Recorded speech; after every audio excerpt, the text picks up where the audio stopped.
Am I the first to join, Ananta?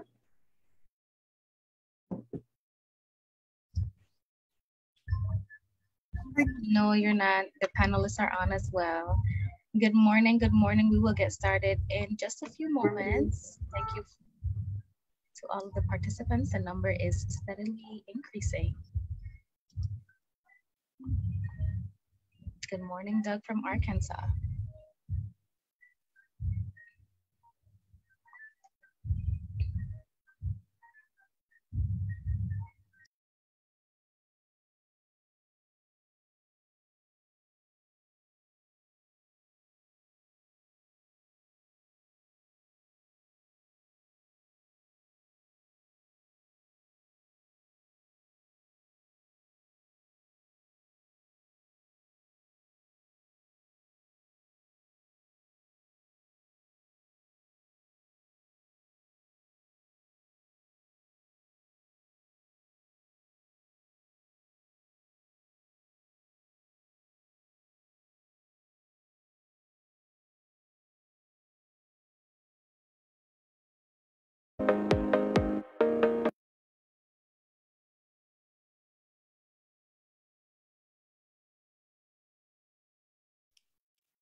Morning, Ms. Pancham. You may have to do what did earlier, because once you bring up your screen and you go in your background, that's what shows as a black box. So good morning, all, everyone who's online, who's viewing us on Facebook. Thank you very much. We'll be starting shortly.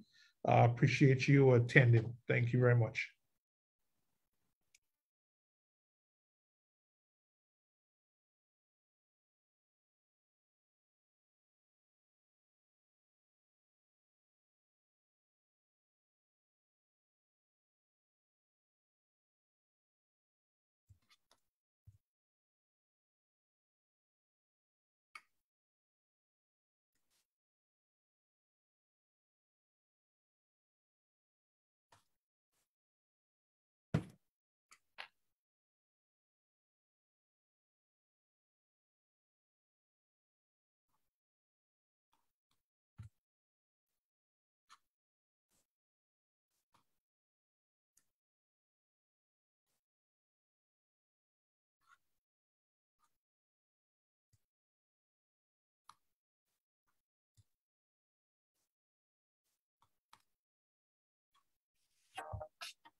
Good morning, guys. I'm monitoring the chat. I see you all saying good morning.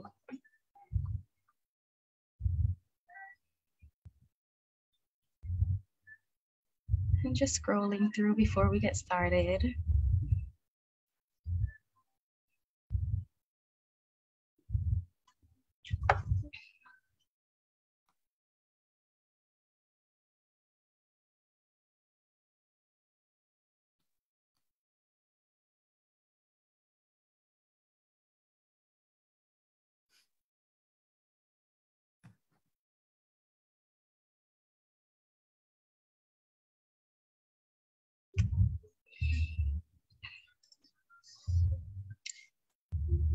Good morning, good morning. I see you guys typing in the chat, saying good morning.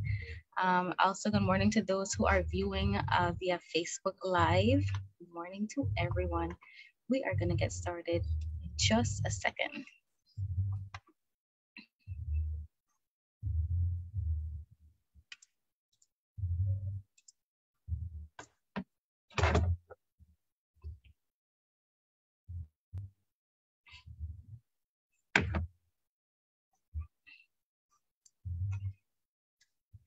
And we are ready.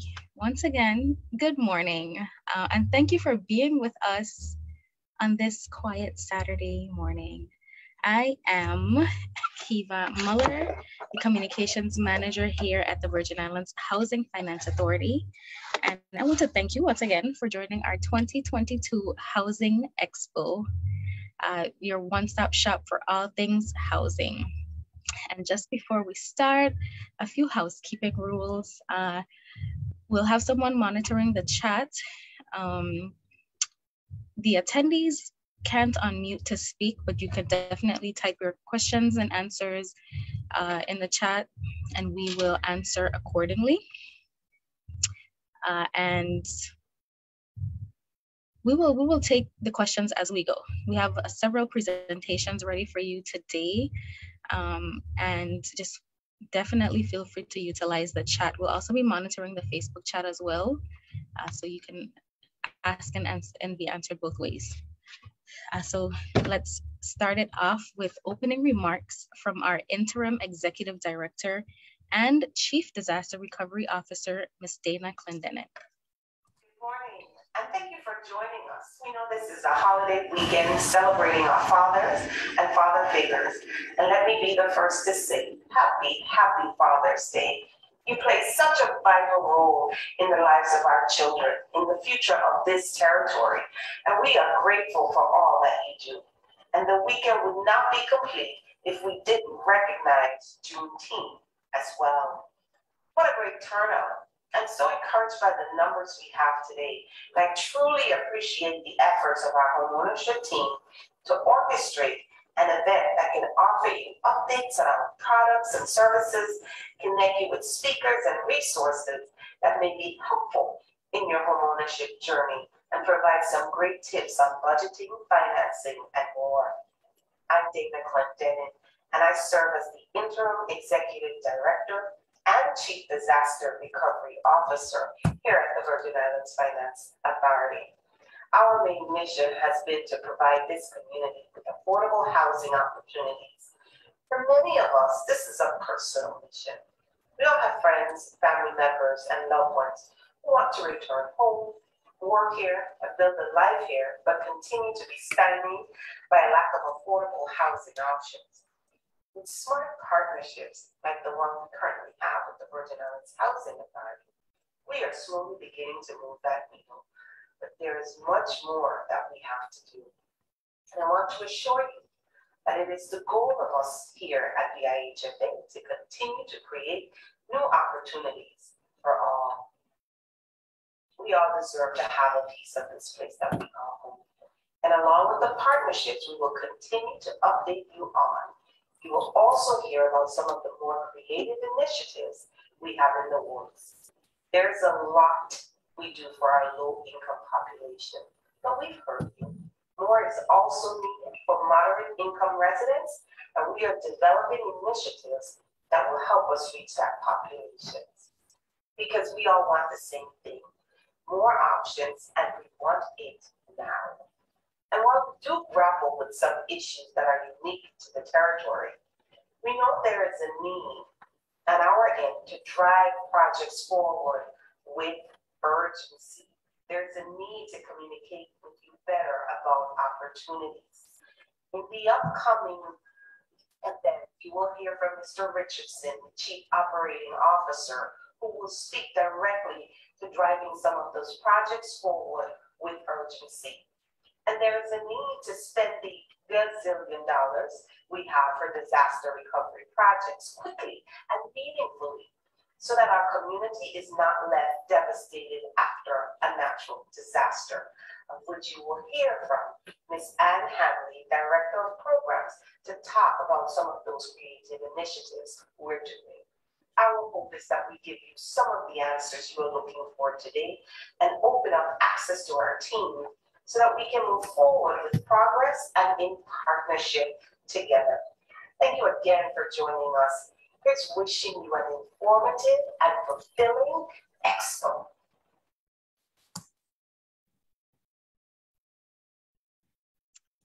And thank you for those remarks. And like our Director Clendenin said, we are going to have our Chief Operating Officer, Mr. Darren Richardson, talk about the updates on the different projects that we have at EIHFE. Mr. Richardson? Good morning to all. Thank you, everyone, for attending this virtual housing expo for the residents of the territory. Before I get into my projects, I'd first like to also say Happy Father's Day to all the fathers out there in the territory under the sound of my voice, and also the mothers who are fathers out there who are under my voice, and happy Juneteenth as well. I'd also like to say congratulations to the staff that worked tirelessly to present this virtual housing expo for you here today. Thank you very much, Interim Director Clendenin, for your remarks. I'm gonna go over some of the projects that you may or may not have heard about that we have for home ownership opportunities in the territory. I'm going to start with our projects on the island of St. Croix, in the district of St. Croix, where we have the Meadows at Bon Esperance, which is a really nice community mid-island. And one of those things that we did was we developed some lots for about 60 homes in that territory. We only have a few left. So we're undertaking the developing of another 60 lots. That development should start actually turning dirt in late 2023. We also have Morning Glory Ridge, Estate Mount Pleasant West, which is right across the street, entrance right across the street from Plaza Extra West. We have currently an RFP that's going out for 7 homes with another RFP for additional 6 homes to follow right behind. Our anticipated start date for construction on site is November 2022. We also proposing development of additional 20 to 30 lots in Estate Cotton Valley on the east end of St. Croix. That development proposal to construct the beginning of 20 homes of maybe 60 home sites. We are actually in the process of awaiting the development proposal from a developer that I can't mention the name as yet, but hopefully we'll get that real soon and be able to start that process. Estate Jealousy, as you know, is right behind the agricultural area at St. Croix.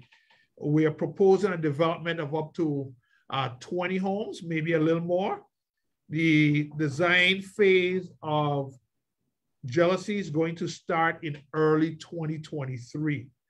Estate Solitude Phase 2, that project is in the funding stage right now for 20 homes, turnkey homes. That is anticipated start date is the beginning of April 2023. So St. Croix, you got a number of units coming your way.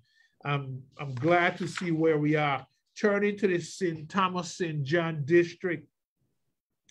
We'll be, I know you've heard about wild pineapple at the State Fortuna. That's on the western end of the island, right in the area of the Bible College, Blue Water Bible College, across the street. That's a proposed development of 56 turnkey homes. That the status of that project, it's in really in the funding stage right now, getting ready. As soon as we get that go ahead for the funding, we'll be moving to the procurement process. We expect construction on the site to begin in January 2023. That's going to be additional infrastructure, roads, power, and the start of homes. So definitely something will be happening, we expect, on January 2023. We also have the Whispering Hills at Estate Dunou. We're proposing, we have the RFP for 8 homes of the remaining 30 homes. That's actually going out shortly. RFP for that. We expect construction to begin in late 2022, possibly by the end of the year. In Queen Louise, in Charlotte, Mali area, we have a proposed development of about 32 townhomes units in that area. That'll bring much needed uplift to the downtown area, which hasn't seen any development at all in decades. The current status for that project, it's in the going for appropriation, for funding appropriation, and the anticipated start date for that is late 2023. So, you know, as we know, that's going up to the top of Fireburn Hill, behind Savant. So excellent views in that area. That would be a turnkey townhome offering. We also Estate Nazareth. We'll be developing, currently have in the sales process 4 home sites. That is just land, some lot sales that's currently going on. And then we have a proposed development of additional 40. It will be, we're thinking maybe the lot sales, which have been strong in that area, as well as turnkey homes. What's holding us up in that for that development is actually where we're going to develop this site.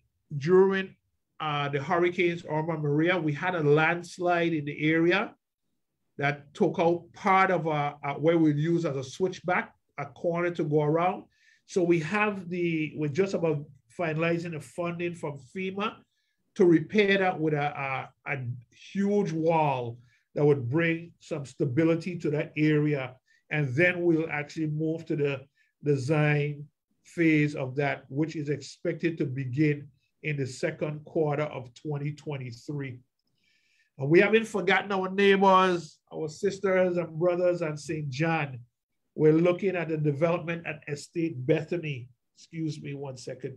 Estate Bethany, where we're proposing some homes and lots as you come out of Cruz Bay.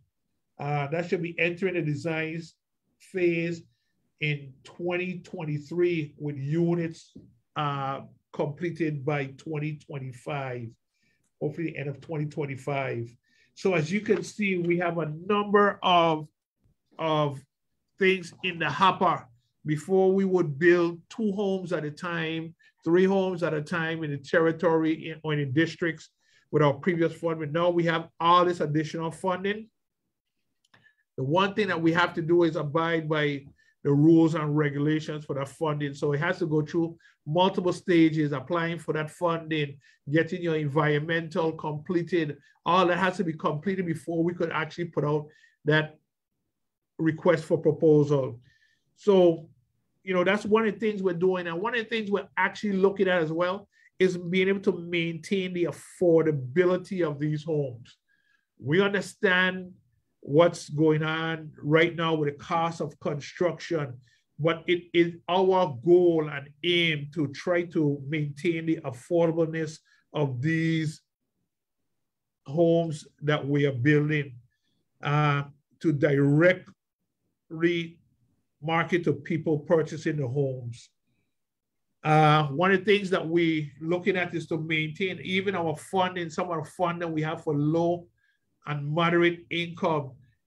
It actually has guidelines to how much the home can cost, the sales price. So that's one of the things that we're constantly working on to maintain the affordability, as I said, about these communities. So once again, thank you for the staff that's been working diligently to produce affordable housing for all our residents in the territory and for our continued success.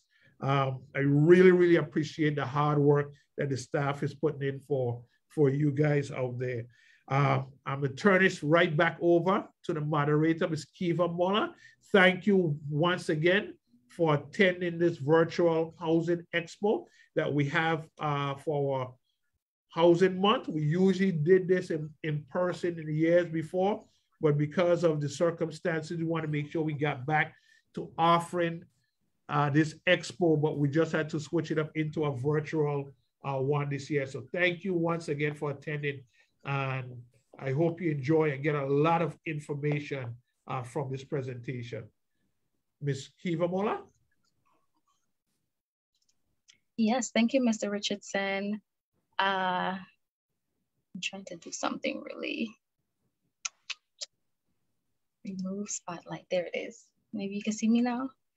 Okay, yeah, thanks for that. And you will see a little bit more about some of the developments that he spoke about in our planning and construction division's presentation. There's a lot of visuals, so you'll get to see what he spoke about. And while you're at it, I want you guys to, if you have not yet, like our Facebook page. We have Instagram as well at Virgin Islands Housing Finance Authority, and we will be providing a lot of updates on these projects.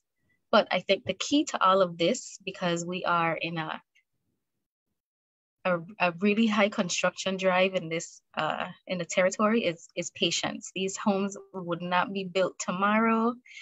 They take time, and there's just a lot of construction going on. So the communities are coming, but we just ask for you guys to be patient. So next we are going to welcome our Community Development Block Grant Disaster Recovery CDBG DR Director of Programs, Mrs. Ann Hanley, to talk about what we are doing with the recovery. Ms. Hanley, good morning. Good morning.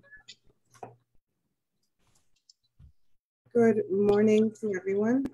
Like Ms. Clendenin and Mr. Richardson, I would like to wish all of the fathers in the Virgin Islands and those who are viewing via Facebook live stream, happy Father's Day, as well as enjoyment of our Juneteenth celebration.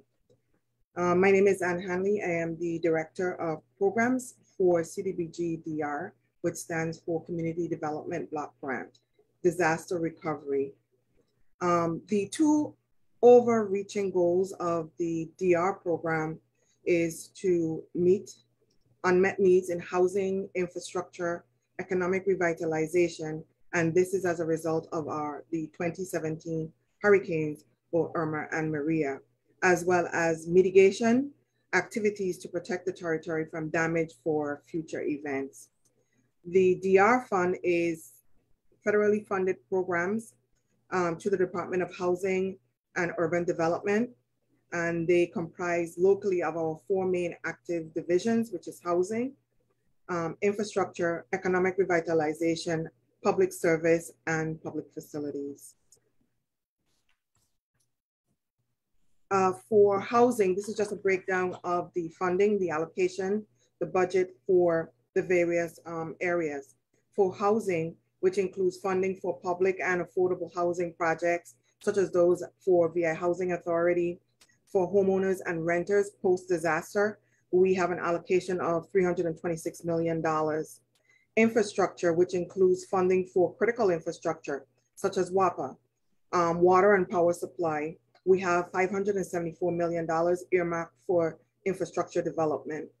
For economic revitalization, which includes funding for workforce development projects, specifically those that train workforce for disaster recovery related jobs, which we will talk about a little later, $65 million.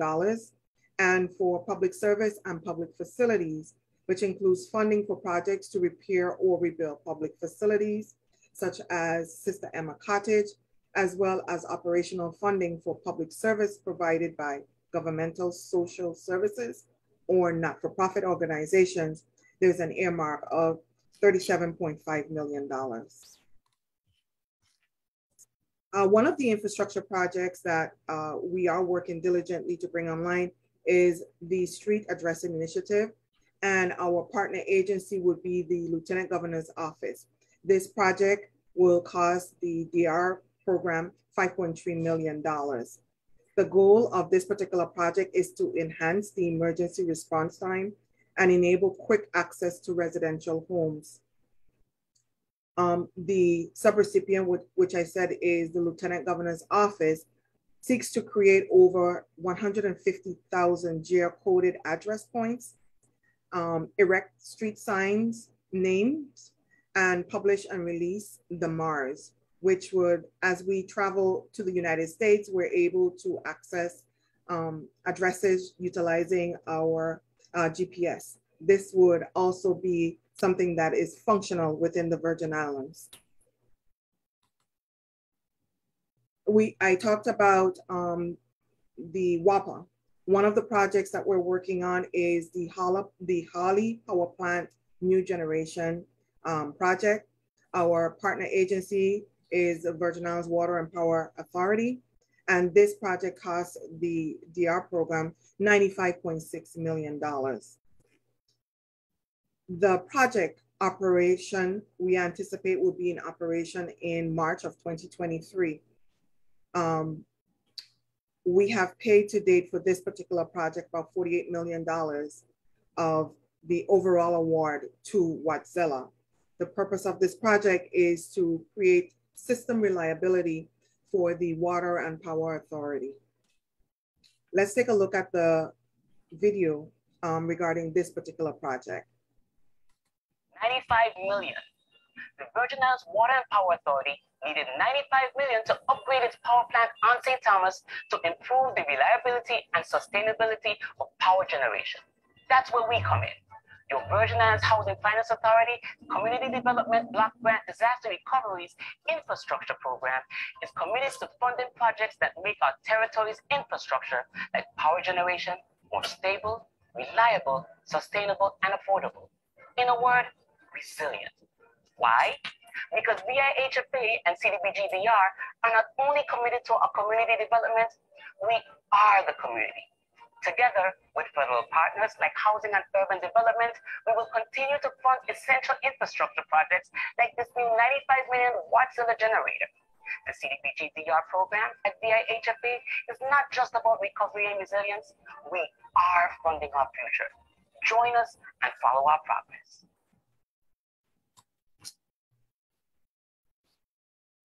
We talked about public service and public facilities project. The Sister Emma Cottage, the partner agency will be the Lutheran Social Services. This project cost is $2.8 million. This project is on target to start and is anticipated for July, with completion slated for December of 2023. The project will replace an existing facility which serves children with disabilities. This project is near and dear to the members of the DR team. The new facility will be part of the Queen Louise Home for Children complex. It is located near the town of Frederiksted. The building will comprise of two wings, which will house bedrooms for girls and one for boys. Each wing will accommodate 4 bedrooms, 4 children per room, housing a total of 16 children, which services centrally located in both wings. The skills for today, on-the-job training program. This is with the Department of Labor. The cost is $10.5 million. This particular program looks at providing training opportunities for low to moderate income individuals. The goal of this training program is to train 640 individuals over a 24-month period. The contract was issued to ICF Incorporated in 2021, and their goal is to assist in areas such as construction and other industries whereby we can provide employment, work-based training and learning for individuals who are low to moderate income. Let's take a look at the video regarding the Skills for Today program. When we have skills that fit the local job market, we are resurgent. I have a high interest in construction. I'm certified in carpentry, but I would like to learn other skills and branches of construction. I'm working towards probably opening my own business. The importance of having STEP program territory is to help our people to learn the trade and to have the knowledge to be able to take over the jobs that needed in the VI. This is part of our development of our workforce to the territory, and it shows Virgin Islands Housing Finance Authority's commitment to training our employees, training individuals as well as residents in taking part in tomorrow. Disaster recovery means resurgence, resilience, revitalization, and restoration. Visit cdbgdr.vihfa.gov to see how we are funding our future. We have 218 enrollees in this particular program, 121 awaiting the next core curriculum. On the job training, we have 99 enrollees and 81 or more are soon to be placed. I ask you to contact the Virgin Islands Department of Labor to sign up today for those individuals who qualify for this vital training. One of the things that VIHFA is doing is we are hiring some of the graduates of the NCCER training to work with our construction management team, continued on-the-job training, as well as to assist us in rebuilding homes for the Envision program. The tourism marketing campaign, this is done through the Virgin Islands Department of Tourism, The cost for this particular program was $2.5 million.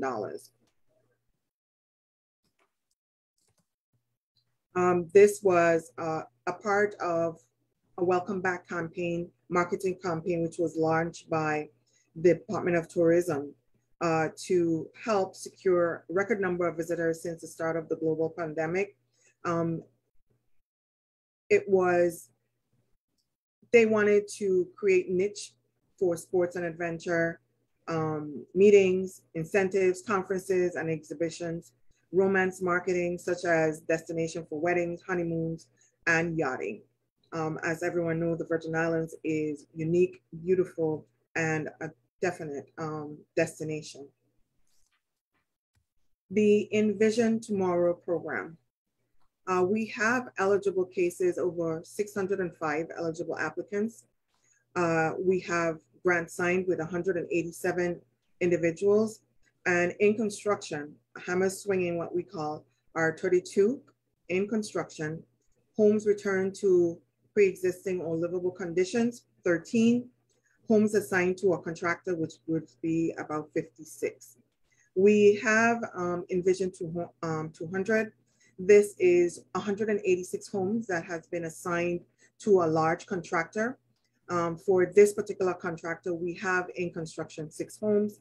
Inspections completed to date is about 35. We have issued notice to proceed for 5 homes that will soon be in construction. And we have pending construction for 3. And we have also approved 4 change orders, which would add to pending construction of 9. The total draw for this particular program to date is $21.6 million. Homeowners associated with this particular program currently provided a maximum award of $250,000 for repair to their home. This would be through reconstruction or rehabilitation of their homes. We do have 2 homes currently, one on St. Croix and one on St. Thomas, that one on St. Croix that has been demolished and pending reconstruction, and one on St. Thomas that will be demolished and reconstructed.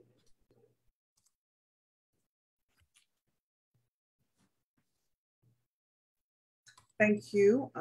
I turn it back over to Ms. Muller. All right. It is time for a giveaway. Let's see if you guys have been paying attention. And then Ms. Hanley, don't go too far because there's a question in the chat for you. So we are going to ask this brief trivia question for a chance to win an $100 gift certificate to Home Depot. So who is the interim executive director of HFA? You already know, it's not me. All right, the first person in the chat to answer was Angelique Fleming. That's what I'm seeing. Panelists, is that what you're seeing as well? Okay, great. And that is correct. Ms. Dana Clinton, and you saw her in the video earlier. So Angelique, I am going to take your information. I'm gonna write it down right now so that we are gonna contact you to get your prize. Thank you for all of the other responders. We have more trivia questions coming along, so you still have a chance to win.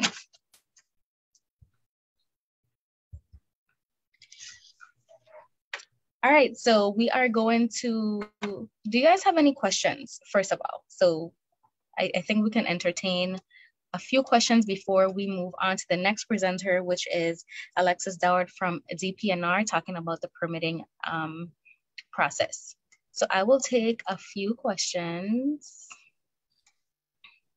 I saw one question when Ms. Hanley was speaking, asking about the Skills for Today program. What is the, of the 218 that you mentioned, how many are on St. Croix? So Ms. Hanley, do you have those figures on what the cohorts are like in the St. Thomas, St. John district and in St. Croix?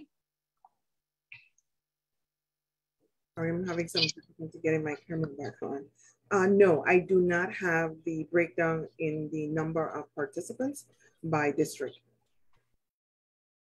Okay. So we don't have that right now, but we could definitely get it to you. If you can send me a direct message, I will be able to answer that for you in this coming week. Abigail Charles asked about the new construction projects in St. Croix. Mr. Richardson actually mentioned some of them earlier, but our planning and construction team are presenting, I think after DPNR, and they will definitely get in on those home construction projects. So Abigail, if you can wait and stay tuned, you will find out about those construction projects. All right, so let's keep it going. We're going to now have Alexis Dower, the trades inspector for the Department of Planning and Natural Resources, and she will be talking about construction planning and permitting. Alexis? Yes, good morning, everyone. My name is Alexis I'm Doward. so sorry. My name is Alexis Doward from DPNR Office of Building Permits. Before I get started, I'm not sure if you have the most updated presentation. I think I sent one that may not have got set into the lineup, but we can start here with just the overview. And I would basically run it from my end. Once again, my name is Alexis Doward. I'm the Trades Inspector for DPNR Office of Building Permits. I'm here this morning to give you a quick update on what's been going on with DPNR. Presently, as you see with our overview, I'm going to touch on our new e-permitting process, our updates to the rules and regulations, A new program, well, not relatively new, but a program that we have been trying to implement called a Visitability Act. When you actually need to pull a permit, what type of permits we issue once you own your home. And of course, we know with hurricane season being around the corner, being prepared for hurricanes. Well, as some know, yes, DPNR has implemented an e-permitting process to streamline the permitting process in the territory. The software is called Municity 5. It's a real-time database where applicants can actually log online instead of having to call the office to verify the status of permits, inquire about permits, request inspections, any information that you would actually have to call the office for. You be able to log on and get that information via your permit number, permit application number. That system is presently being worked out in the office. We're using it right now to process all of our permits, and it would be open to the public via our DPNR website come this August. Next slide. What we've been doing also is we've been making some updates to our flood program and our flood mapping program. As we all know, a lot of the territory is covered by floodplains. One of the issues that we are working with FEMA is creating or updating that RISC 2.0 database system. The RISC 2.0 database system is basically, in a nutshell, we value the territory's assets and throw any type of storm event that we can at it to have an actual cost of what would be to repair a storm after whatever event we throw at it. So for instance, in the event of a hurricane coming, and we know what impending hurricane is coming and we know what category it is, we can basically estimate the cost of repairs when the hurricane impacts and be able to get that information out to FEMA with accurate costs and numbers, so we won't have the hiccups when it's time to get funding to the territory. Also, as we know, we have been regulating the territory with maps. Those previous maps were done in 2007, but since 2007, we've had what's called a bunch of letter of map amendments where people have petitioned FEMA to make changes to the floodplain, whether to include properties into the floodplain or have properties removed from the floodplain. Those maps will be made public and published in November.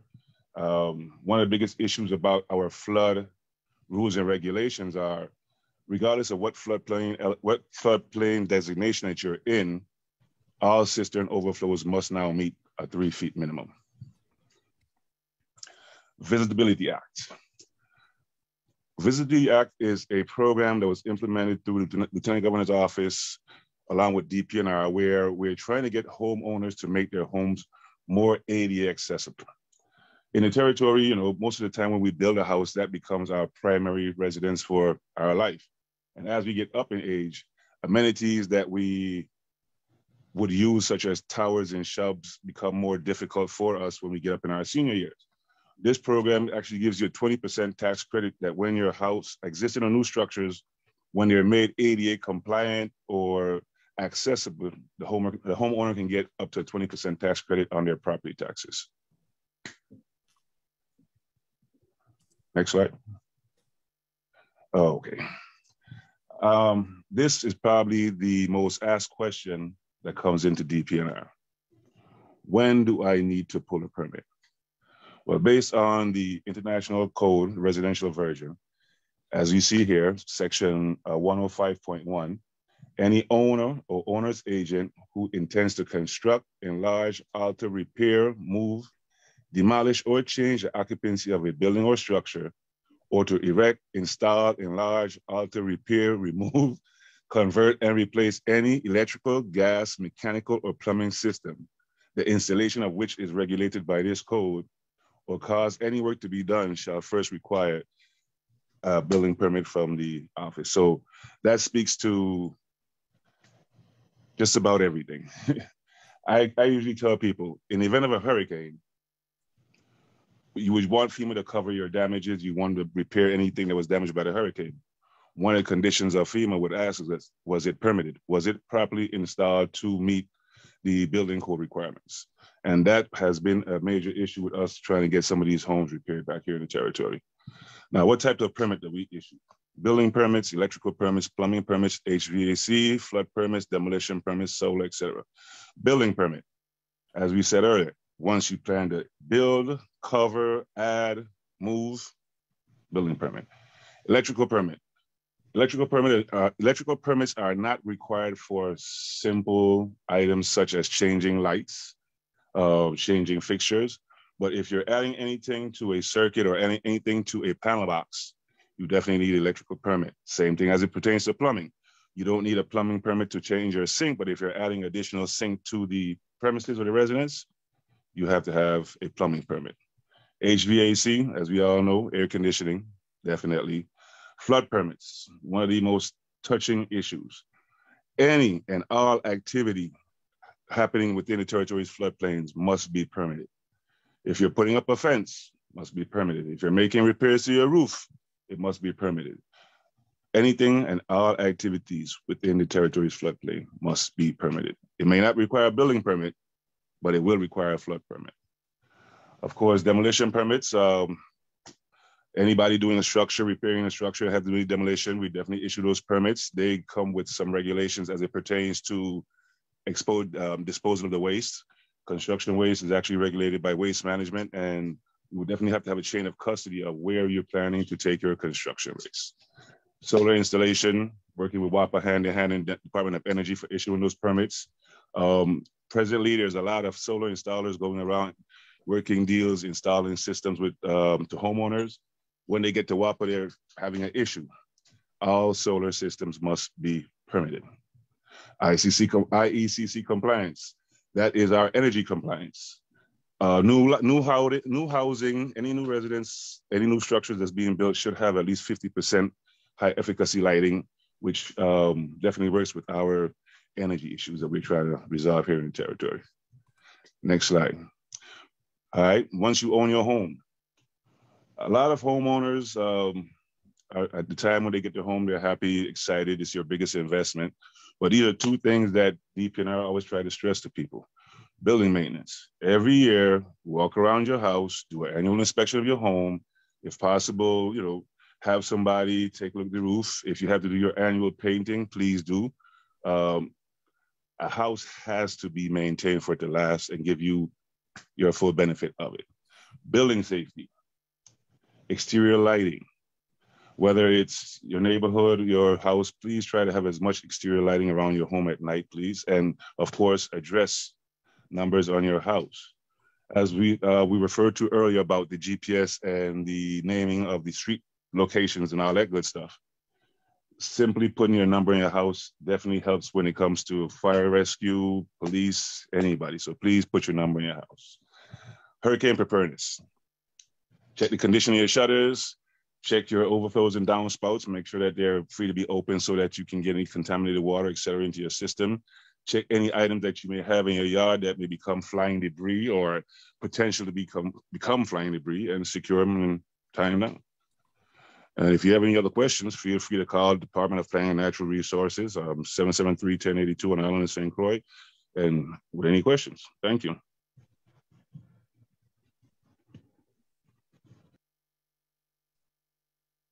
Thank you, Alexis. We actually, so at this time, we will take some questions, and I was monitoring the chat. And I'm sure I have a lot. I'm sure I have a lot.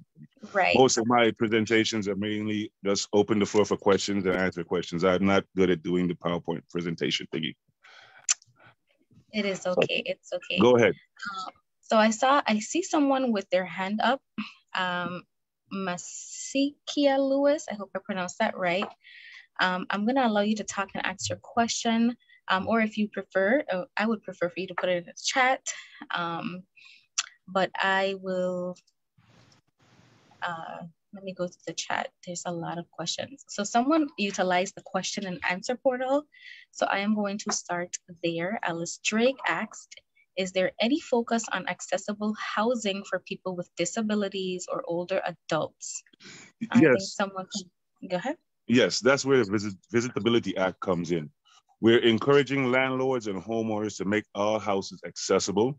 And by doing so, they're eligible for up to 20% tax credit, 20% cut in their taxes. Okay, great. Alice, I hope that answered your question. Let me go back in. 2. So is there an ADA checklist? As it pertains to construction, or as it pertains to operation of or requirements within a home or structure? I'd say both. Well, yes, there's a checklist for construction, which DPNR regulates the process and requirements for all commercial applications. There is no requirement for ADA compliance within the residential areas, but that's where we have come up with this incentive to try to make it accessible. Now, as towards a checklist of what requirements you would have, we have all the information that you would need for ADA. Just feel free to contact me at the office and I can, get more in detail with your question or your requirements. Okay. So Lisa Richards, Ryan asked, in regards to temporary electrical permits, does one have to recertify every 6 months, and how long is that process? The recertification of temporary power only comes every 6 months if your construction has paused for over 6 months. Actually, it's 120 days. What's the length of the process?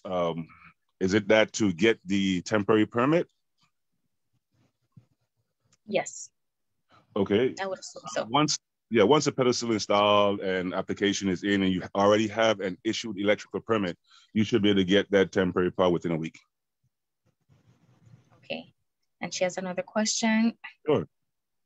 Okay, let me read this first. Okay, so this is in reference to a wire fence and a wall structure, and if you need a permit and what type for that. If it's a wall fence, yes, you need a permit because you're pouring concrete and it would be considered a structure. Chain link fence, by code, it's anything under 6 feet is not required of a permit. But like I mentioned earlier, if you're putting that fence within the territory's floodplain, you're still required to have a permit, a flood permit. Okay. Back to the ADA checklist question. I wanted to say that VIHFA does build units compliant to ADA. So I think those can be requested as well, but we do have units that closer. Yeah, and to chime in on that, to add to your, yes, one of the issues with a checklist is you're gonna have to treat each individual house as individually, because based on where the house is located, one of the biggest concerns we have is actually the slope of the ramp to get access to the house. Because as we just mentioned, if the house is located within the floodplain, you have to have at least 3 to 4 feet above grade, and you have to now have that ramp accessing that site with a 1 to 12 slope. So those ramps definitely have to come into DPNR for verification of slope and pitch, etc. But as the simple modifications as to say putting grab rails in restrooms and enlarging doors, et cetera, that's more or less the easy part. Okay. And then lastly, and then we're going to move on because we have a hefty program. We have a realtor on the line who asks if there's an official list of all of the permits and examples that you've provided. And as a real estate agent, she gets asked this questions a lot and would like to share the information with others. A list of all the permits provided? Yeah, like what you have on that one slide. Is there some official publication out with those permits and what they mean and examples of them? Oh, sure, with the permits that we issued? Yes. Yes, we can, like I said, have her feel free to call me at the office and I'll get her whatever information she needs. Okay. All right, sounds good. And we are going to move on. Now we'll have our construction manager from Virgin Islands Housing Finance Authority, Mr. Mark Myers, and he'll give you some construction tips and things to look out for when you are designing your home. And from what I previewed, you'll see some photos of what we have, what HFA has done and is in the process of doing. So stay tuned. Mark? Hey, good morning, everyone. My name is Mark Myers Jr. I'm with the Planning and Construction Division, St. Thomas, St. John District. Today, I'll briefly share about the construction phase and process that you'll undertake when trying to get your home, whether it's a low-income home or moderate-income home. First off, the program points. like Alexis just referenced, any home in the Virgin Island has to be built according to building codes. Yeah, building codes. So you have like national industry standard that must be followed. That's just to maintain safety, make sure that your house is usable, the doors open, your electrical outlets in the proper location, and so on and so forth. Types of homes that VIHFA usually prepare and build, it's usually single family homes around 1,500 square feet. That's the biggest size. 2 and 3 bedroom, 2 bathrooms. That's a typical home under new construction that the VIHFA usually develops. In terms of funding, we work in association with the local banks as well as USDA Rural Development, and there is lending partners for Veterans Affairs and Veterans Administration. Next slide, please. Okay, so this is one way to get into affordable housing in the territory. It's a purchase of existing home. Of course, you know, home is scarce on the territory. So this is one way, if you can search the island, find a property, and more than likely you'll have to do some construction to your existing home. The existing home, it's one way that, you know, we're strapped for land, like I said, it's one way that you can get into a home. What you have to be aware of though, purchasing an existing home usually requires construction and usually requires your electrical and plumbing to be up to code. So you'll have to work in reference with DPNR just to make sure that your new purchase is it's code compliant. And one thing just to note, if you are buying a existing home, just make sure you tap into the home inspection, contact a home inspector, because they can not only save you money in just pointing out defects in the home, they can also deter you from a home which may need more repairs than you can actually afford for a single family or just a startup new home. So just make sure you tap into the home inspector. Next slide, please. Okay, so now this slide is more into your terrain of your land. If you look at the bottom house, that's typically what you find on St. Croix with a slope of 10%. So it's a relatively flat home. For the land that we have available in St. Thomas, you'll find an example of the top home. That's about 25 to 30% slope. So with that type of home, you have to do a little more engineering, put your homes on columns and so on and so forth. So there would you find a difference in pricing from St. Croix and St. Thomas, usually due to the terrain of the slope of land that you have. Next slide, please. This is an example of like a 20% slope. This is actually on St. Croix. If you see the top left portion, and you make the bank around, that's where the home was built. It was slated for site clearing and everything, but that's just an example of a lower slope, more manageable, cost-effective plot. Next slide.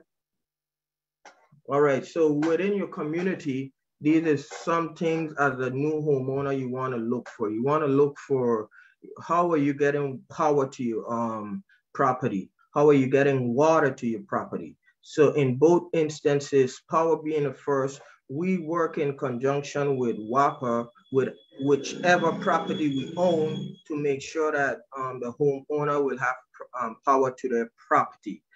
For the homes on St. Thomas, usually you'll have to build and have a cistern for your property. So that's the middle photo. That was the construction of a cistern. And the cistern is governed by the roof square footage area, and it usually around 10 gallons per square feet of roof area.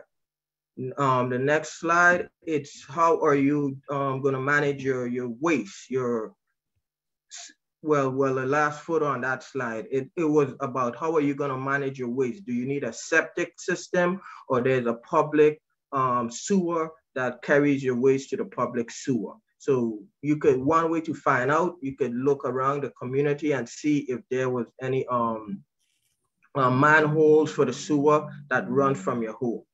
Okay, now this slide, it's about flood zone. So Mr. Alexis, he kind of delved deeper into the permitting process, but let's say you are in a flood zone, you can avoid it because that's the land that you can get.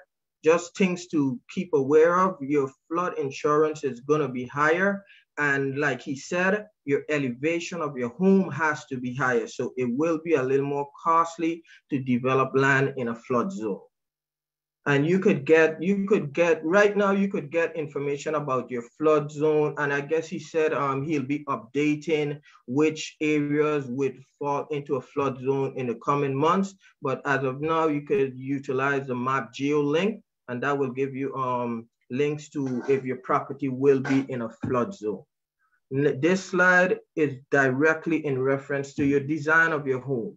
Usually there's architects and engineers, they're more expensive, usually have more experience and give you a little bit more detailing in your plan design. And at the bottom half, you can also utilize a draftman. This may be a little more inexpensive for you.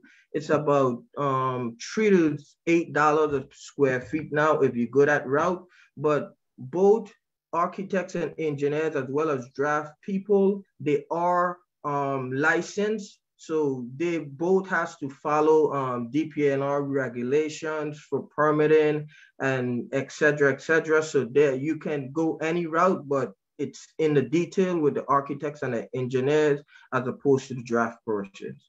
Next slide. Okay, this slide just for your education. If you purchase a property in a subdivision, you must have access to your property. So let's say home number one was the first person to own the property, and now he has subdivided the property. Of the public roadway, you can see that really no access to homes 2, 3, and 4. Therefore, there must be an easement granted by home number one, so home owners 2, 3, and 4 have access to their property.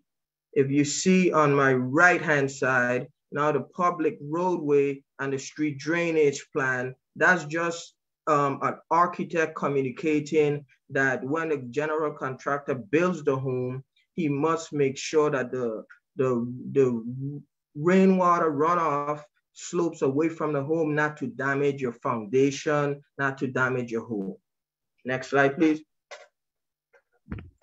Mr. Alexis, he touched a little bit on this, the building permits, but usually with building, you have clearing, earth change, driveways, building. Some of these are not necessary right now. And like Alexis said, you could contact him for exactly what permitting you need to require.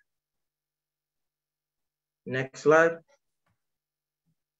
Okay, now this slide, I want to spend a little time with you. Because if you're gonna undertake building a new property, you need to be aware the most important tool in your toolbox is your contractor. So within selecting your contractor, reach out to your neighbors, reach out to anybody in the community that you're aware this contractor built a home for. You need references. So if you're gonna take a little longer in selecting a building contractor to make sure you select the right contractor, this is where you need to do your due diligence. I've seen just examples. Some contractors just left the homeowner standing for months, not even, I say years, not even months. And we had to bring in additional contractors to get that property done.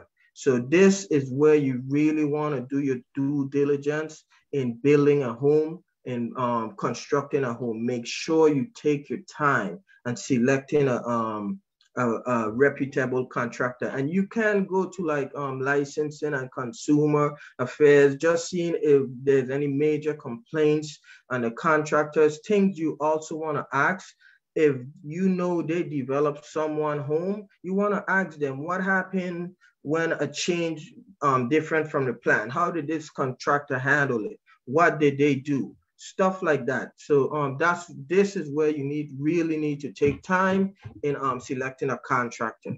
Next slide, please.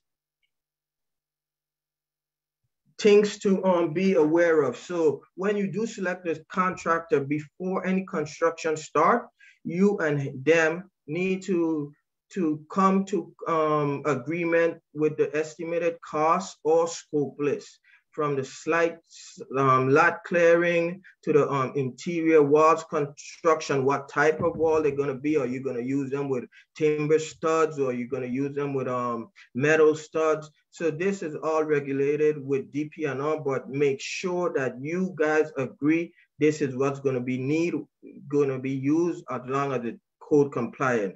Even down to your fixtures, what type of fixtures are you going to install? So this estimated cost or scope list, it comes with a cost for doing your project. Next slide. Just after the contractor build your home, you want to put in place some type of warranty, whether it's a year, whether it's 2 years, just making sure that whatever your home functions properly. Make sure the cabinet doors is not falling off within a short period of time. Make sure your electrical outlets, they're still working. So within that contract that you and him develop, you want to make sure there's some type of warranty in those clauses. For us, typically we use a 1-year warranty, just making sure there's no cracks in the wall that's major, aside from settling, making sure that everything that you got in plan, he put in plan and it's working properly. So this is the next step within your contracting. Just try to include a warranty clause within that contract. Next slide. So here we did just a short listing. Of course, it's more detailed once you plan to build your home, of your payment plan and just your itemized scope of values. If you could it's kind of short, small, but the first line item will be your mobilization. Usually this is 10% of your total cost. And out of each line item, you'll take up 10%. And this mobilization fee kind of gets the contractor started, get him to a point, make sure he could reach the next phase. And then at the last, as you put on your roof, there's another line item for that. What we do typically, like I said, is retain 10% of each line item just to make sure that they're working properly. And at the end of that warranty period, we'll disperse that additional payment. What if something happens to your property and the contractor decides not to come back? So therefore, we have the warranty. We could reach out to additional contractor to get that item repaired, and we'll go from there. And the balance that we need to pay them, we'll pay them from the balance. Just protecting yourself. Next slide. Like Alexis said, you want to maintain your home. The more you maintain your home, it's an investment. The longer you have it, the more you could pass it on to your future generations. I know it's Father's Day. Fathers like to pass on and stuff and so on and so forth, but you want to be familiar with simple tools, a ladder to change some bulbs. You want some screwdrivers, some hammers. You want your hose bibs. You want to maintain your yard so the property can keep you going. It can outlive you, because like I said, this is the biggest investment we may undertake. Next slide. I know there was a question to the properties we have in St. Thomas and St. Croix, more so St. Croix. Some of the properties, it's Bon Esperance. That's the picture you're seeing on the left-hand side. Morning Glory Ridge, that's in the western, it's next to Plaza Extra West. On St. Croix, you have Cotton Valley, Estate Jealousy, and Estate Solitude. I'm pretty sure there's more, but those are the ones we know offhand. And on the right-hand side, this is actually a picture of Whispering Hills, and we have development in Wild Pineapple, that's Estate Fortuna, as well as in Nazareth. Just can you give me a, go to the next slide? Okay, so this is just a more close-up picture of what I was trying to describe to you in terms of building and having to raise your elevation. This is Bon Esperance, and as you can see, the homes are typically 1 story. This is because the slope, the terrain is relatively flat. So therefore, you could easily build these homes within 6 to 8 months, just because you can access everything on a typically low incline. Next slide.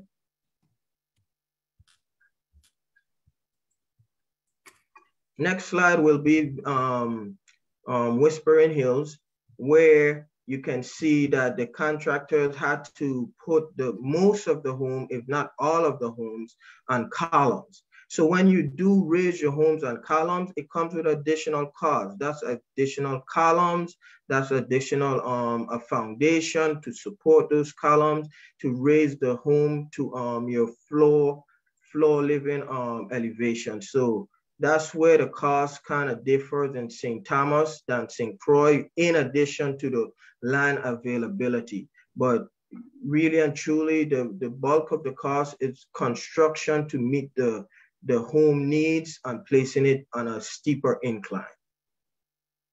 Next slide. And finally, this is our location in Estate Fortuna. Since this photo has been taken, the roadway has been completed, and we are in the stages of acquiring the funds to develop the first 12 of the 56 in the near future. So this is where we stand right now. And I'd just like to say thank you for the panel. Thank you for the internal staff at VIHFA, Kiva Miller, and the rest of the team, and Ms. Home Ownership. Thank you guys for having me at this expo. Thank you, Mark. I really enjoyed your presentation. And so I saw a question in the chat from an anonymous attendee. What is the next step if you have already completed the home ownership classes? And I would say to that, we have our home ownership team talking about the keys to home ownership at the, I think the presentation after this one, the next one coming up. So if you could kindly stay tuned, and I will remember to ask that question to our home ownership team.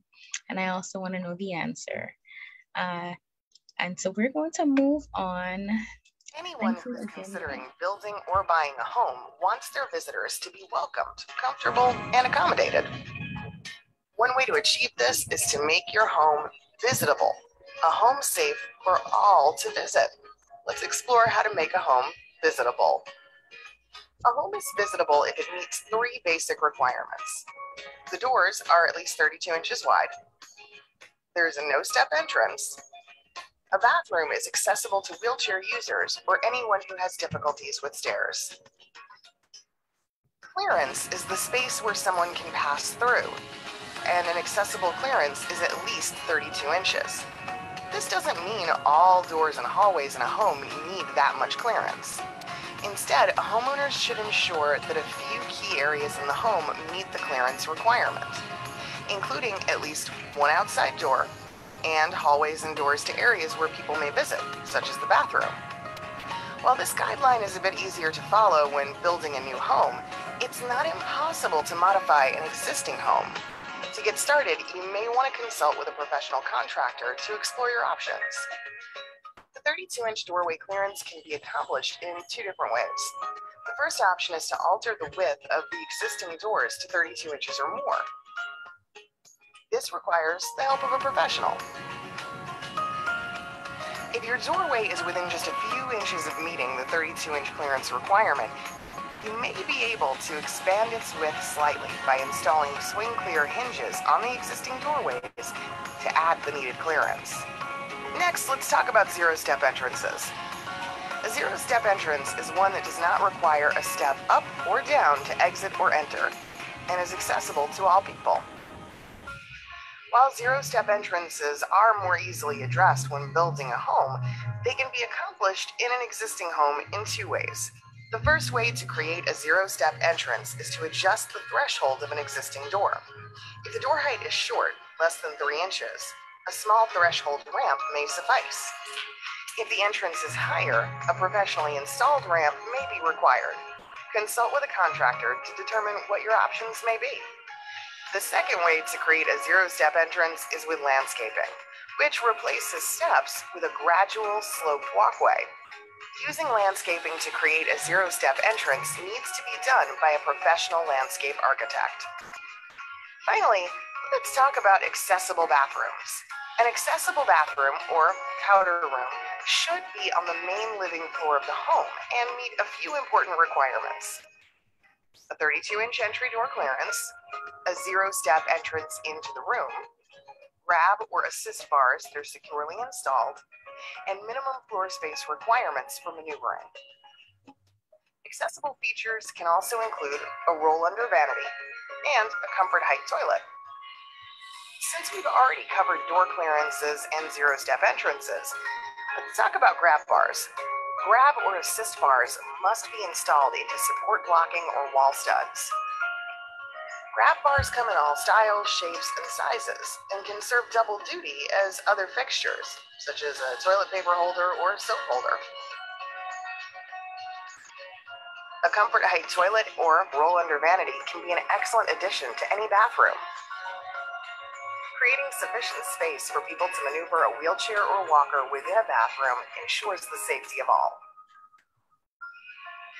Remember, most of the bathroom modifications we just covered require the assistance of a contractor. Creating a visitable home ensures that your home or apartment is safe for your visitors, and that's an important part of creating a better home fit for all.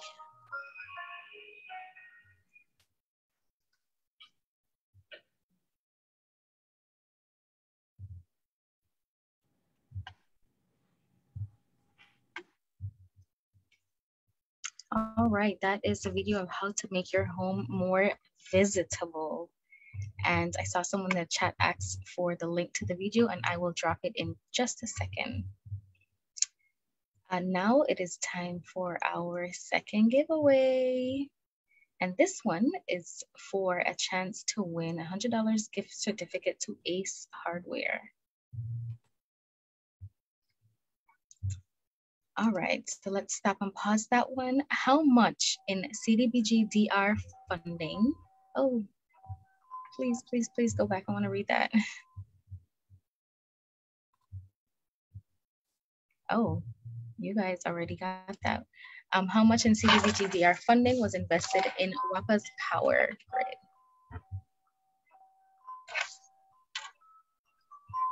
So the answer is $95 million. And panelists, can you help me determine the first person to answer? On my screen, it is Tanisha Farrington. Is that what you guys see as well? Yes. Congratulations, Tanisha. I'm writing your name down. And that is, we will connect with you offline to get your gift certificate to Ace Hardware. Thank you for you all who answered correctly. You have been paying attention, and that makes me very happy. Okay, so Carl Joseph from the Virgin Islands Energy Office is going to take us into the latter end of our presentations with great energy tips to be aware of in your home. Carl, are you there? Are you ready?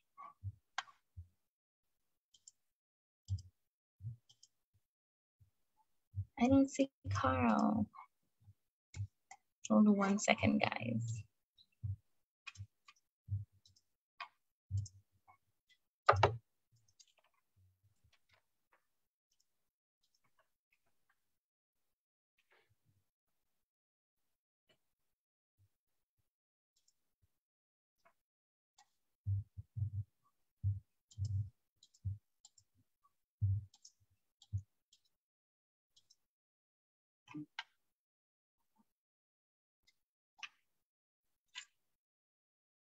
One moment, guys.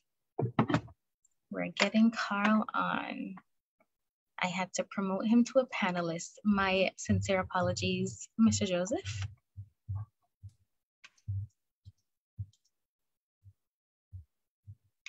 Oh, wow, I'm here. I'm here. Can you hear me? You're here. Yes, we can Oh, hear wow. you. How are Oh, you? I'm wonderful, Kiva. It's a pleasure to see you, and also Miss Pancham. It's a pleasure to see you and the team from the IHFA. It's always a pleasure for the Virgin Islands Energy Office to participate in your activities on your yearly expo. So we are happy to be here, and I'd like to say hello to my colleagues, Miss Melissa Brennan, Miss Carter.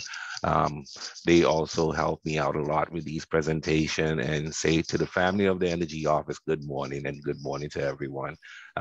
We're from the Office of the Governor, and this is the Virgin Islands Energy Office, and my name is Carl Joseph. I'm your energy analyst for today. Okay, next slide. Today we're going to present about your WAPA bill, how to save on your WAPA bill. And, next slide, please. Buying a home is very important to, budget. And so this is part of your holistic budget system, and it includes energy. Okay, the next thing, the landscape is changing, so we must change our habits, ladies and gentlemen, and that's what we're doing. So next slide, please. And as energy is a major cost in your home, and it can erode your household budget. First of all, so we have to do a little compromise here. Okay, next slide, please. The first thing we must do is to develop a conservation mindset. That meaning take responsibility for our own consumption. And as you know, if you are in control of your consumption, you're going to be able to control your costs. Next slide, please. I wanted to ask a question here, but we're already too far ahead. So, ladies and gentlemen, this is your electrical rate. That's what you pay per kilowatt hour. As you see, below or up to 250 kilowatt hours, you will pay 41 cents. Anything above that, you're going to be paying 43 cents. If you're commercial, you will be paying 47 cents. Next slide, please. Now, how are we going to control the amount of money we spend, right? We're going to start by what? Practicing energy efficiency. Number one, we're going to identify the major consumers of energy in your home. And before we go any further, I have something here to give away, which is so we're gonna put the question out here. From all these items on the list right now, can anyone tell me which is the number one consumer of energy in our home? Right? I'll let one of the monitors or all the monitors please let me know if anyone put the right answer in the chat room. And so the right answer would be, hold up, we're going to close. Okay, Sandy. Is set. Oh, wow. They're coming in. They're coming in. Oh, I love it. I love it. This great participation. This is what we want, right? So, okay, so we're going to close it. I'm going to give away the answer, and we can, I have a handout for anyone. I have a nice little bag here. I don't know if you guys could see. This is a nice little hurricane bag. Miss Carter and Miss Byrne, they all put this together. One of our packages, giveaway packages at the Energy Office. So I'm going to give 3 of these away for the first 3 correct answers. And the right answer is refrigerator, of course, because that's on the most, right? Okay, let's go to the next slide, please. Thank you, Miss Panchan. Always a pleasure to see you. Okay. Another thing we're going to do, and this is the second thing, is to buy efficient appliances and equipment. As you see here, all these piece of appliances or equipment on our slide right now is Energy Star or WaterSense product. That means they're certified by these agencies that was developed by the EPA, or they work with the EPA to develop, efficient products for us to use. And these products use very a small amount of energy compared to previous products of the same type. Okay, let's go to the next slide, please. And this is the Energy Star label. When you see this, you know that you're buying something very efficient. Another thing, we also have rebates yearly at our office here, where we have a list of selected Energy Star products, which you can buy and get a 40% reduction on them. Okay, next slide, please. We don't have that much time. That's why I'm going so fast, ladies and gentlemen. Okay, here you have the Energy Guide label, right? This is very important, very, very important. The thing about this is it shows you exactly your estimated yearly operational cost for your refrigerator. This one says 640 kilowatt hours per year it uses. And so we will multiply that, for example, by 43 cents, because it's more than 250, right? And so we are able to budget that into our yearly budget for our home. That's very important, ladies and gentlemen. Pay attention to this. And so next slide, please. We have to go fast, but lighting, for example, you have to shop differently for your lighting. So next slide, please, Ms. Mancha. Okay. Phantom, now please get your power strip. You can plug, and be caution, do not overload it. Okay, it has a limit on it. So see how much amps can take, and then you'll use that much. Okay, and look here, it saves 5 to 10% of your energy costs. Okay, let's go to the next slide, please. Now, we talked about this, the water sense label. This tells you about your water sense products, your faucet, your aerators, all that good stuff, how to buy efficient ones. Okay, next slide, please. And here you see one of these items, for example, instead of having leaky faucets and aerators, you want to make sure that you buy new ones and replace it. This can cost you a lot of money if it keeps dripping every day like this, Okay, continue. Next slide, please. And renewable energy systems. Everyone, next slide, please. Here are some renewable energy systems. You have your solar water heater, you have your solar cooker, you have your solar lights, and most important, in the Virgin Islands and in the Caribbean, we can show off. We have a solar dryer, right? This is a scientific word for a line, a clothesline down here, a solar dryer. So we want to use that every time we go in the main line and let them know we can show off like that. Another thing we have is our energy production system. Here it is, a solar system, ladies and gentlemen, on your roof. And we're thinking of having a program here at the energy office. There's nothing concrete yet. It's not finished yet. We're, really working on it. Director is scratching his head trying to figure out how to get it done. And so when it gets done, it'll be out for the public to, take part in it. Okay, next slide, please.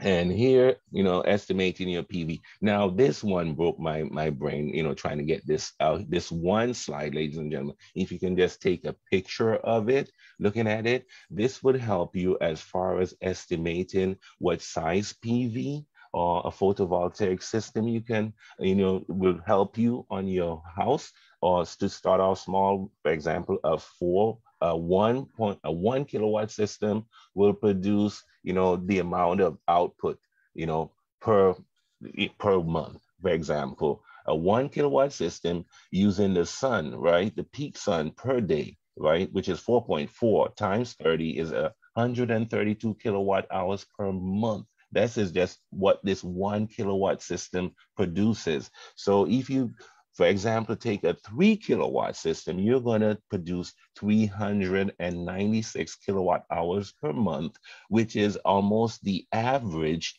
in the territory, because each household uses about 400 per month, uses about 400. So a 3 kilowatt system will give you this per month if you're using 400 kilowatt hours per month. Okay, you can increase it if you do another 1,000 watts, which is a kilowatt. You can now add another 132 kilowatt hours to that, and you will see if you're in that range. If you average about 600 kilowatt hours per hour. Okay, so you can use this slide and do your calculations through this formula for yourself.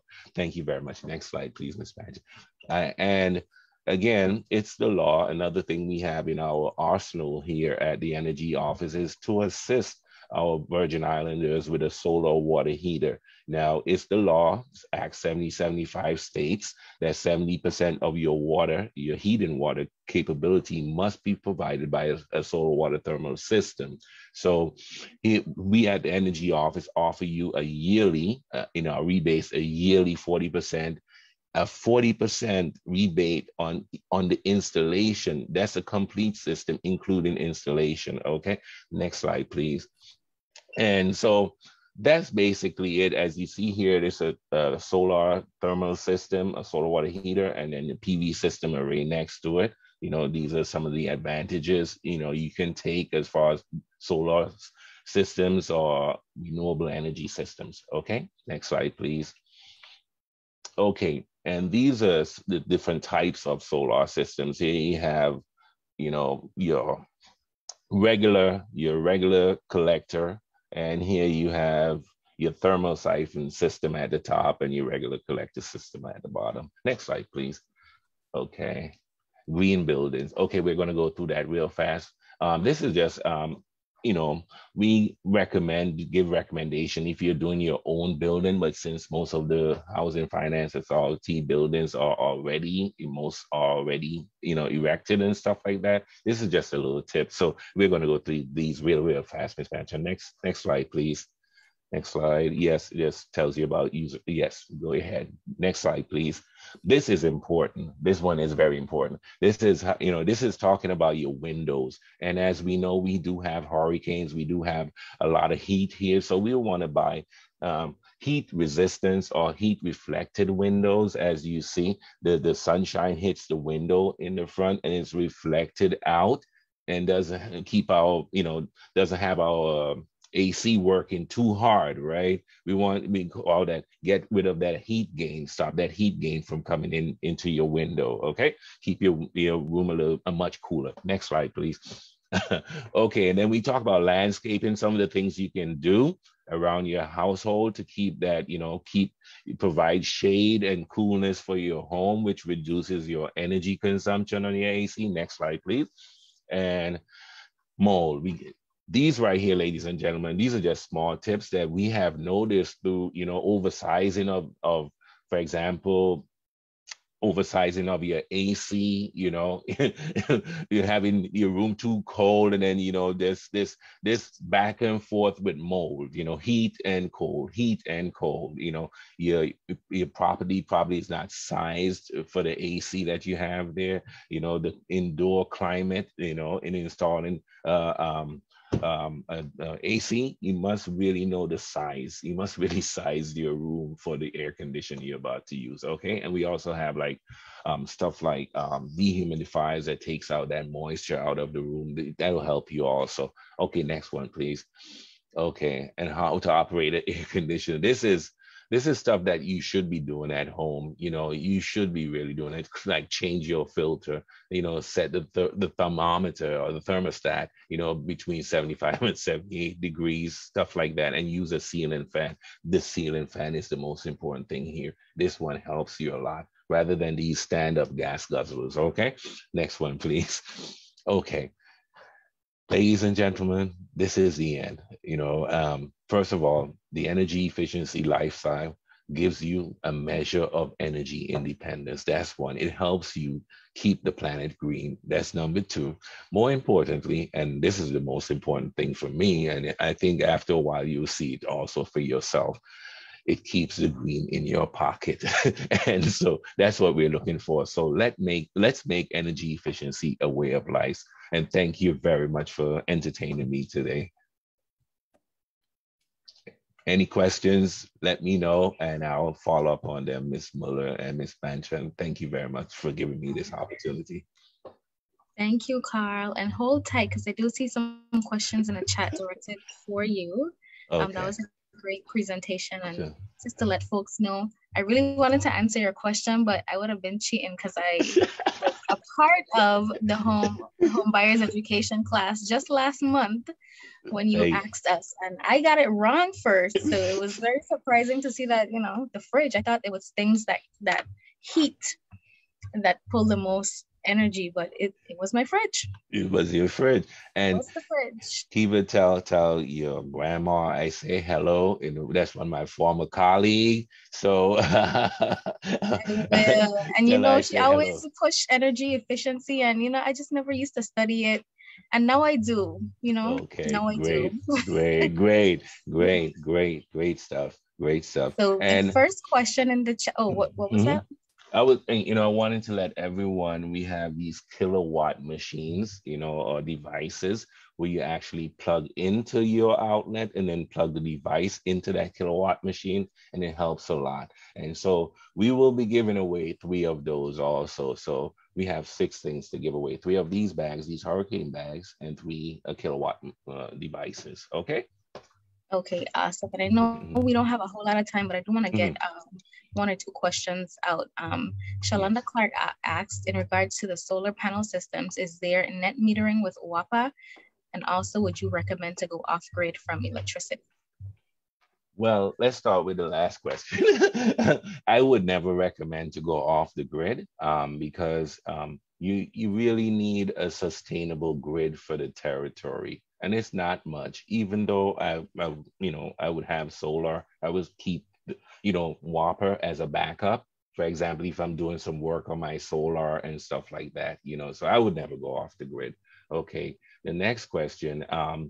It is always good to assist Whopper in their endeavor, because if I'm helping Whopper and I have the opportunity to help Whopper by putting solar on my house, I'm also helping those who are renting. Okay. So I see it twofold, and I would never totally go off the grid. That's basically it. Okay, and I saw Melissa answer a question.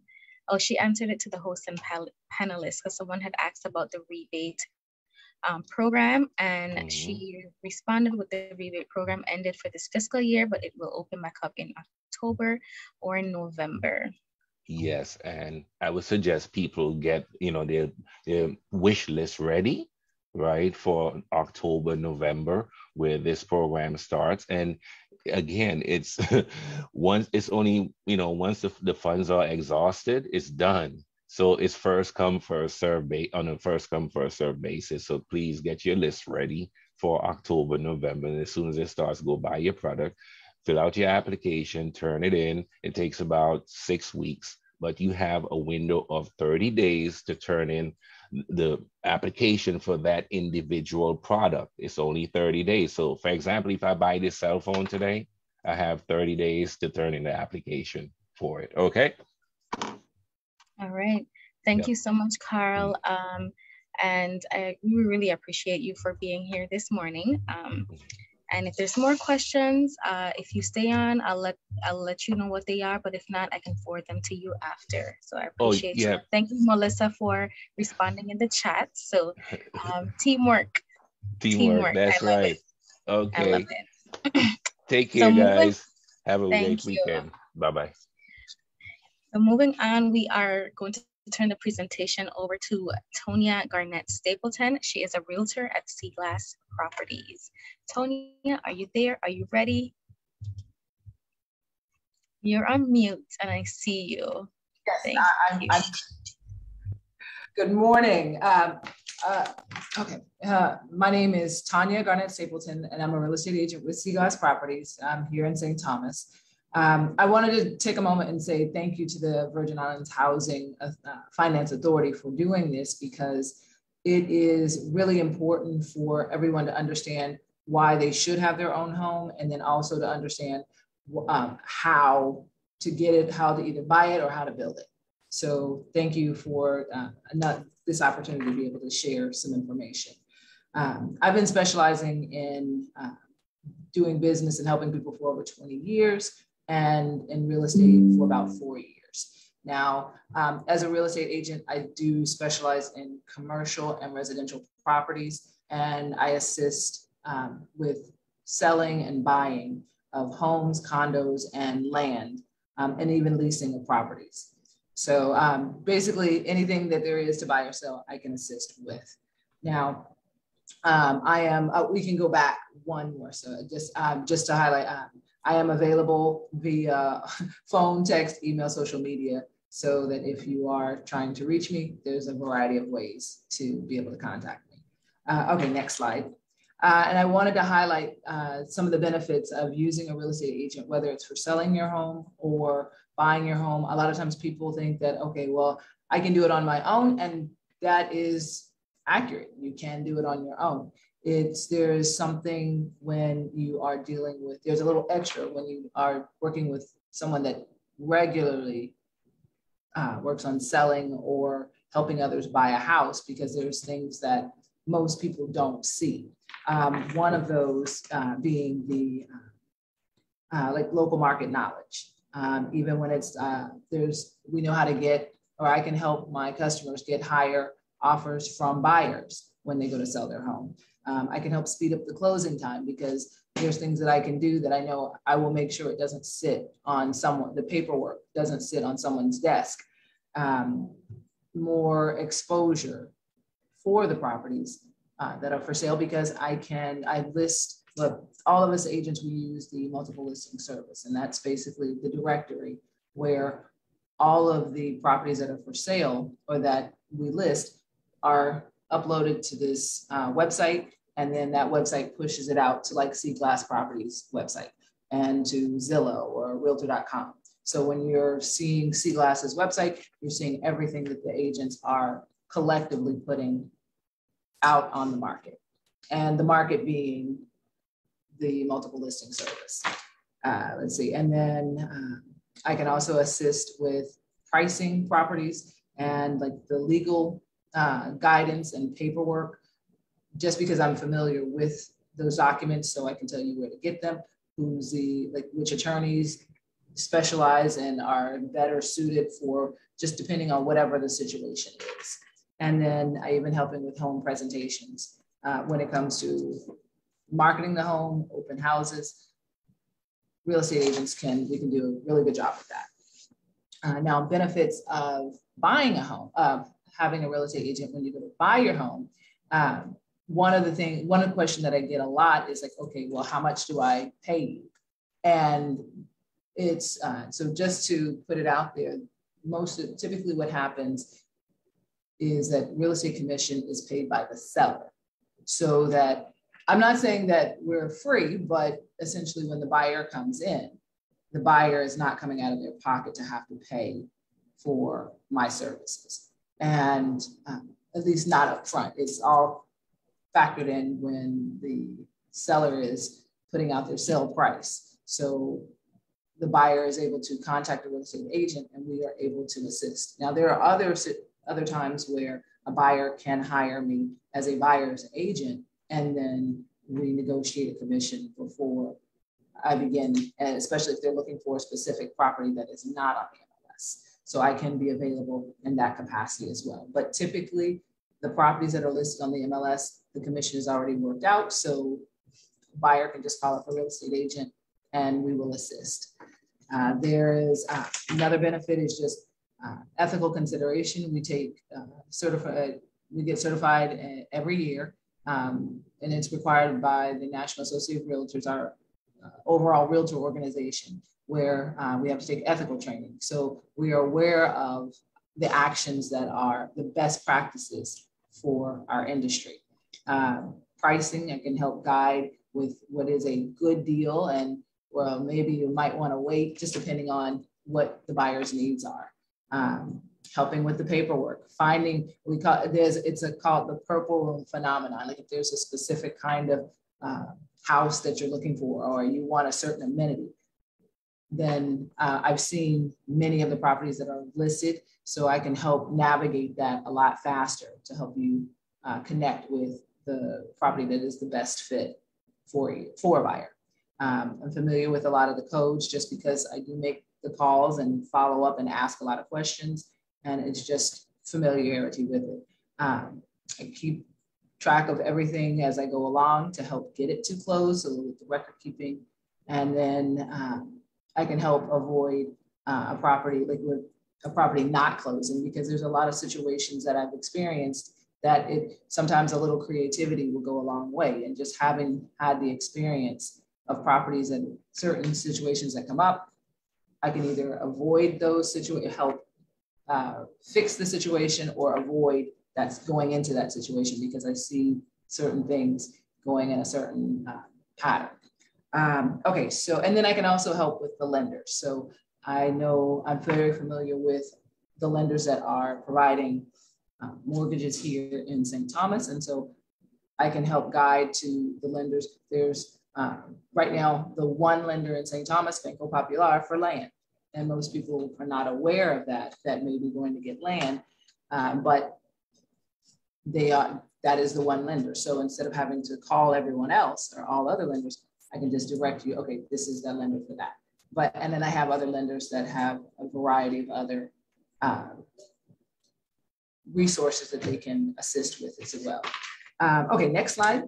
And now I want to just talk a little bit about what's going on with the market. So right now, as we know, or you may or may not know, but the Federal Reserve regulates the inflation or the market. And so what is happening right now is we are seeing the interest rates are about 6%. And what that means is that interest rate at 6% is considered pretty high for when you go to get a loan or a mortgage loan from the bank. 6%, that's going to affect the amount that you pay back on that loan each month. So at the beginning of the year, it was approximately 3.2% that you're going to have a lower payment. So where your payment could have been, just as an example, it could have been like maybe $1,400, depending on the actual value of the house. You now may be paying $1,900 because that interest rate is significantly higher now.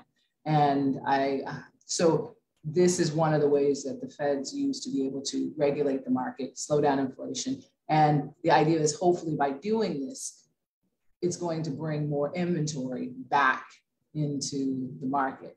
Well, at least for the states. The Virgin Islands were a little unique because right now we don't have that many properties to begin with, and there's still a lot of people that want to come and live here. So, and the interest rates are not necessarily going to slow them down because, you know, if you want to be in paradise, you're going to be here. So, but they're saying that this increase could continue on to 2024. So you can just see the difference within 5 years from 2017 to 2022, where that number is, and just how it's fluctuated. Okay, next slide, please. Okay, so market conditions in the Virgin Islands. So it took about 24 months once the pandemic housing boom started for it to get up to 30%. And interestingly enough, 2008, which was the housing crash, it took that 2 years, it went to 29%. So it's just to give you an idea of, we didn't have we haven't had a housing crash, but the fact that it is, the increase has on the home prices has gone up so much. That's just how much more the inflation is now versus in 2008. And then, okay, and then I've already spoke to you about the 6%, where we started out at 3.2%, and now in June, we're at 6%. So, and the idea is the feds are slowing down, trying to get it to slow down. And let's see, so the inventory right now, just to give you specifics about St. Thomas, the inventory here is the worst that it's been. And I mean, I've been in real estate 4 years, but just comparing, like, people could call up a real estate agent and then they had options when it is looking for a property. In 2014, there was a noticeable decline in the inventory for various reasons in the States, but one of the larger reasons here, because of there's right now no new builds. I think it was about 2 years ago, I sold one of the first houses. An appraiser had told me, he was like, this is the first house in 15, brand new build house by a contractor that was not built for the person to live in. It was built specifically with the idea to sell. And it was the first house he had appraised in 15 years. That was a brand new house for someone else for it to be sold on the market. So it's just, unfortunately, we don't have it right now. And that's one of the things that's slowing down. There's just not enough contractors to do the work.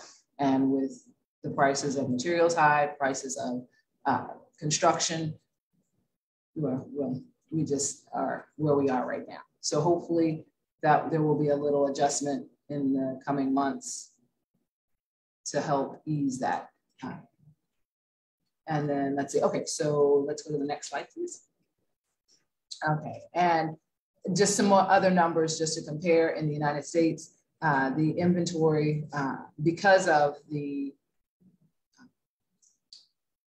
reduction in, or the increase of the interest rates, it's the applications for the loans have slowed down about 16% year to date. So because of that, the inventory went from 1.3 to 1.52 in the States. And similarly in St. Thomas, in 2018, we went from an average of 100 to 120 units or properties on the inventory at any given time to now where there's 30 to 50 properties to choose from. So, you're looking at like almost 50% and a little less than of options that you had. And of those options, there's 50 properties right now as far as residential. Half of those are $1 million and up. So that leaves about 20 to 25 properties for the rest of St. Thomas to choose from, just to give you some perspective. Okay, next slide, please. Okay, so this is just, it's another graph to be able to show like how, because of the change of the interest rates for this year, in 6 weeks, how it's changed from the red, which means that, there's the inventory level was like less than half, to now where it's in the blue, where now we're getting more properties in the States. We'll see if that happens in St. Thomas. We do see more houses than we did at the beginning of the year, but so we'll see how that continues. So next slide. And then what I tried to do is just to give you a little overview of the home buying process. I mean, if it was this easy, it would be golden. But just in a nutshell, one of the most important things a buyer can do is to get pre-qualified, especially in this market, but anytime. It's like you're going out shopping and you don't know how much money you have to buy something. You have to know. And I know some people have responded to me that I don't want my credit hit. It is very important to go through this process, because when you go to actually have your credit checked, and the thing is with the credit, it will go back. It may come down a couple points, but over the course of the next 2-3 months, it will go back up. But going through that process, you find out if there is anything that is wrong with your credit, if there's something that you haven't done, if your taxes were filed incorrectly. So the ideal is going through that process. You'll know, so that when you go to find the house that's your perfect piece of paradise, you won't end up in a situation where you're not going to be able to get it, because you find out at the time that you want to make an offer that you're not actually able to get it. And then second is, once you're pre-qualified, then we're ready to go shopping. And after we find your right fit, then we make an offer. Make the offer, you already have secured the lender because you've been pre-qualified. So you just start the loan process. And then once the lender is ready to disperse the funds, which on average takes 60 to 90 days, then once the deed and all the other paperwork has been taken care of by the attorneys, then they're getting ready for the closing process. And that is, and then within that 5th stage, there's like inspections, there's all the other things to get the house ready. And then the final part of that is closing, and that's where the funds and the keys are exchanged. And every step of the way, us real estate agents I work with my customers from start to finish. So typically I'm there at the closing table, holding your hand if necessary to help you secure your home. Okay, next slide, please. Okay, and so these are some of the resources and other professionals that are a part of the process in getting to a buyer to home ownership. So there's the lenders, there's VI Housing Finance, which is a great option to be able to secure your home, because VI Housing Finance is great because there are loans that are, like with the first-time home buyers, it's 3.5% as the deposit, versus with the conventional loans that most lenders have, which is 20% of the sale price of a property. So you have and then there's the other programs that are in conjunction with VI Housing. There is a rural development, and those typically are a zero down payment. And so if somebody is trying to find, and that's what I do, I help connect people to those lenders that could be a good fit for them. And then as another part of the process, there's the contractors, appraisers, attorneys, surveyors that also help to complete the process of acquiring a home. Okay, next slide. Okay, and last but not least, call or text me. I can help you find your piece of paradise. I am here to help. I love being able to connect people with that fit. I feel like I'm Cupid because you know when you see the property, and I am there to help. So if you have any questions, I am available in a variety of ways to be able to catch me, and I look forward to hopefully helping connect you. Thank you. And so if anyone has any questions, I'd love to answer any questions anyone has. Thank you so much, Tanya. I appreciate your presentation. I don't see any questions in the chat just yet. Okay. There is. I will definitely I'll bring you back up. And we are, let's see, where are we? Yes, so next presentation, we are going to have the Virgin Islands Housing Finance Authority's Home Ownership Coordinator. Let's reset. Oh, it was time for a giveaway. How did I forget that? I'm so sorry. So this is for a chance to win your weight in paint from the Paint Depot. So let's bring up that question. And we're gonna pause it here. Which government agency administers the Skills for Today Workforce Development Program?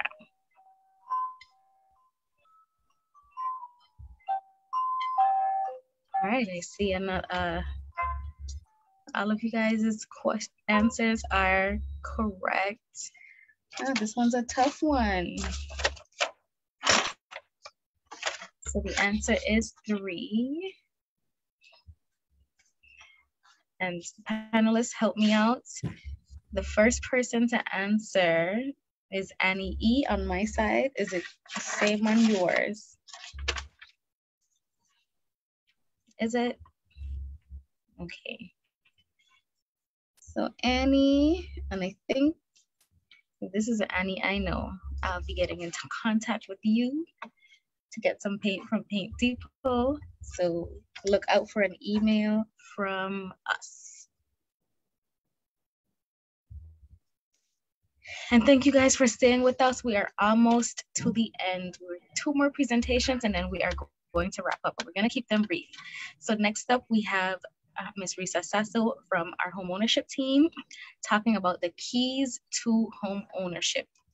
Good morning, everyone. My name is Risa Sasso, the Homeownership Coordinator at the Virgin Islands Housing Finance Authority. Thank you all for attending this virtual expo. Thank you all for, thanks to all the presenters, the previous presenters, the information was very, very informative. Today I will be presenting on the keys to homeownership. Next slide. Why you may want to buy a home.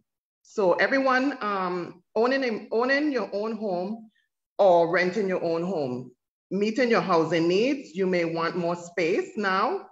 You don't want to depend on the landlord or deal with other tenants. You want a place of your own to raise your family.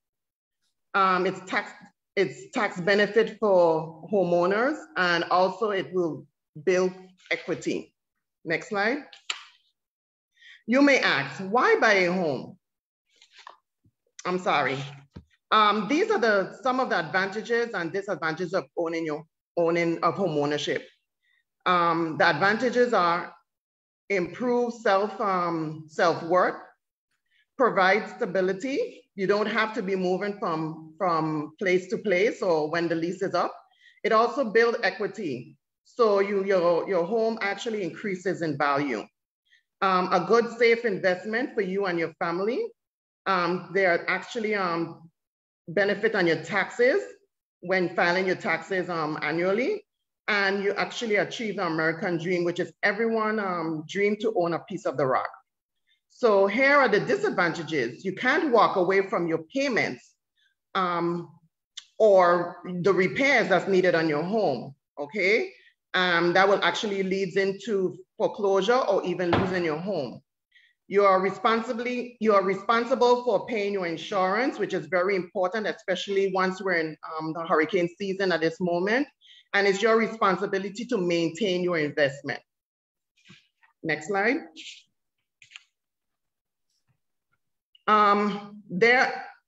These are the 5 M's of home ownership. You want to master your money, which be in control of your money, your income.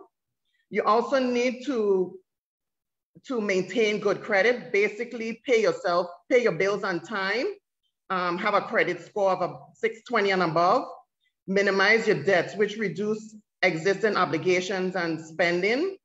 You can actually definitely work on your way out of having additional debts, minimize your saving, which establish or maintain a savings account, and monitor your progress, which means stick to the plan and focus on your goals, okay? Try budgeting for at least 1 year and adjust as needed. Don't give up, it's actually doable. The key is to live below your means, but within your needs. Next slide. Preparation checklist. Get educated about the process, which means take the home buyers education class. We provide, VIHFA provide a home buyers education class, which is 6 weeks via Zoom. It teaches you everything that you need to know about owning or buying a home or even maintaining your home. So that's the first step. Check your credit history regularly. You can go on to annualcreditreport.com once a year and check your credit report to make sure there are no errors or anything that need to be deleted that's not yours. You also want to prepare your budget month to month and change it as needed. If you want to change something that's on your budget and you know that you paid $60 for gas this month and last month was $50, so you want to adjust it as necessary. Get pre-qualified with a lender. So you can use several lenders to see which one fits your need.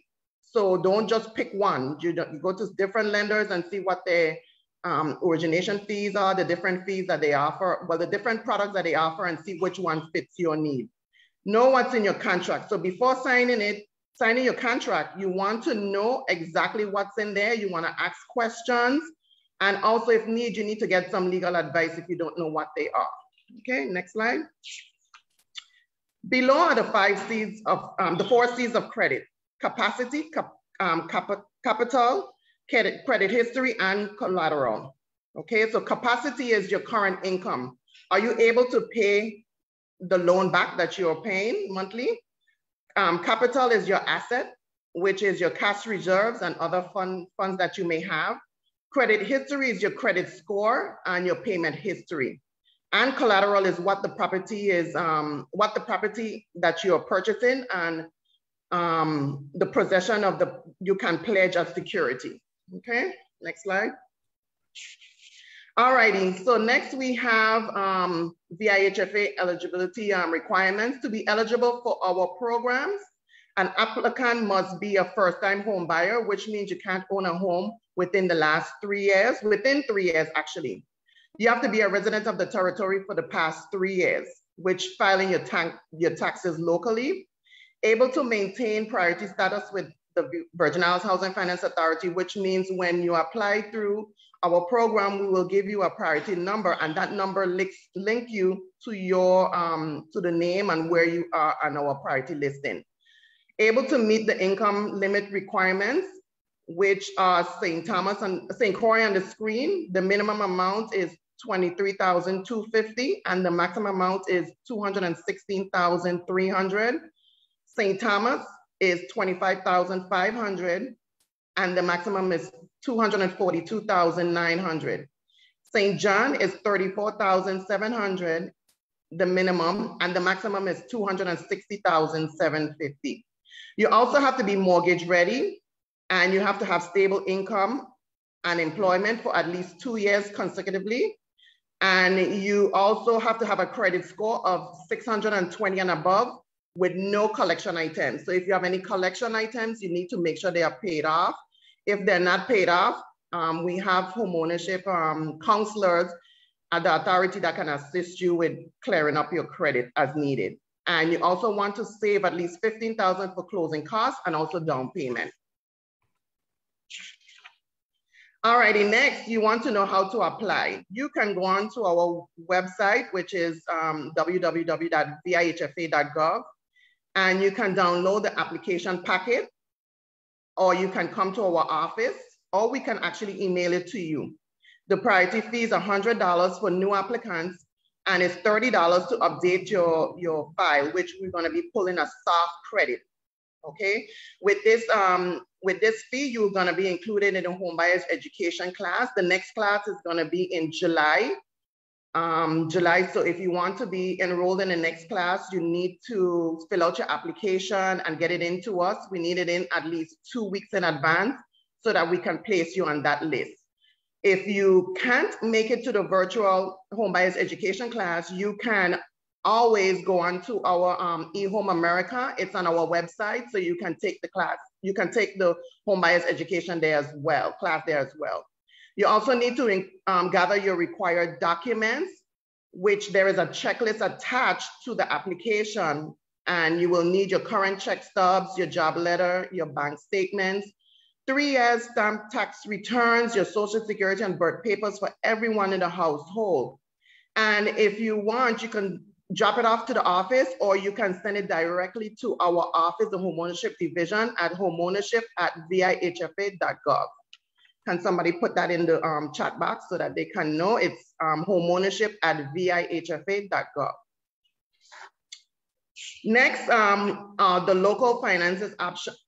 Local finance option that we offer at the authority. We have conventional loans with local lenders. So you have up to 20% down payment, no income limits, usually 620 FICO score or above, loan processed and approved in-house. And we also have credit requirements and also property requirements. Next, we have the FHA, which is Federal Housing Administration. You are required to have at least 3.5% or 10% down. It's always on your primary residence, and also the FICO scores can be 580 and above, and you always will be, you will have MIP, which is moderate income, moderate insurance premium is always required for FHA loan, okay? We also offer veteran loans, which is 100% financing for veterans only. Also, you have to serve 6 years in the reserve or National Guard and serve at least 90 consecutive days on active duty or during wartime. And then we also have USDA Rural Development, which we work closely with them. And they offer 100% financing, which they require the same documents at Virgin Islands Housing Finance Authority. And the direct program, they offer direct program RD and guarantee program as well. So the credit scores, 600 and above, and the application fee is $25 to check your credit report. They are located in St. Croix, in Cyan Farm, and their number is 773-9146, extension 4. They're open between the hours of 8 and 4 p.m. Next slide. VIHFA housing opportunities. Some of the programs that we offer at the authority are homestead loan programs, veteran loan programs, lot sales program, and home programs. And we also offer first-time home buyers program for moderate income clients. The homestead loan program provide residents with mortgage assistance to purchase or build a first home, to acquire land for the purpose of building a first home. Next slide. The homestead loan program features land. You can purchase land with VIHFA property or even property on the open market. The maximum loan amount is $50,000, and there is a fixed rate of 10-year term. Then we have the home that you can purchase, home program, secondary financing. The maximum amount loan is $220,000, and it's a fixed rate of 30-year term. And the home improvement program, which is for your primary resident. The loan maximum amount is $40,000. The loan rate is 10 years, a 10-year term. And this is actually for repairing your home and not to construct another additional unit. Okay, you will actually require to bring in an estimate. An estimate will be needed, and you can fix or repair your roof, cabinets, bathroom, tiles, or anything on your main house.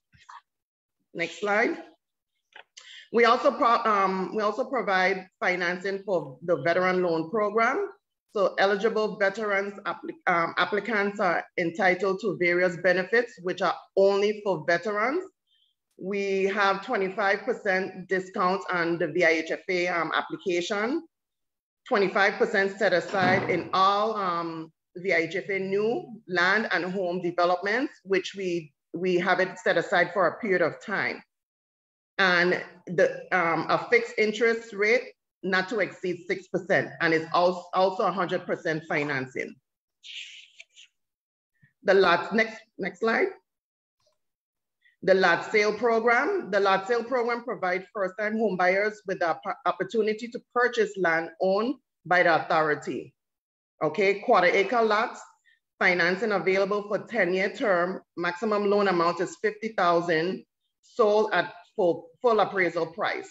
So if the land costs more than $50,000, you are responsible or showing that you have the funding for the additional $50,000. Next, we have the home program. The home program is a federally funded program administered by the Virgin Islands Housing Finance Authority. This program is utilized by the authority as a means of providing financing to very low and low income households. Next slide.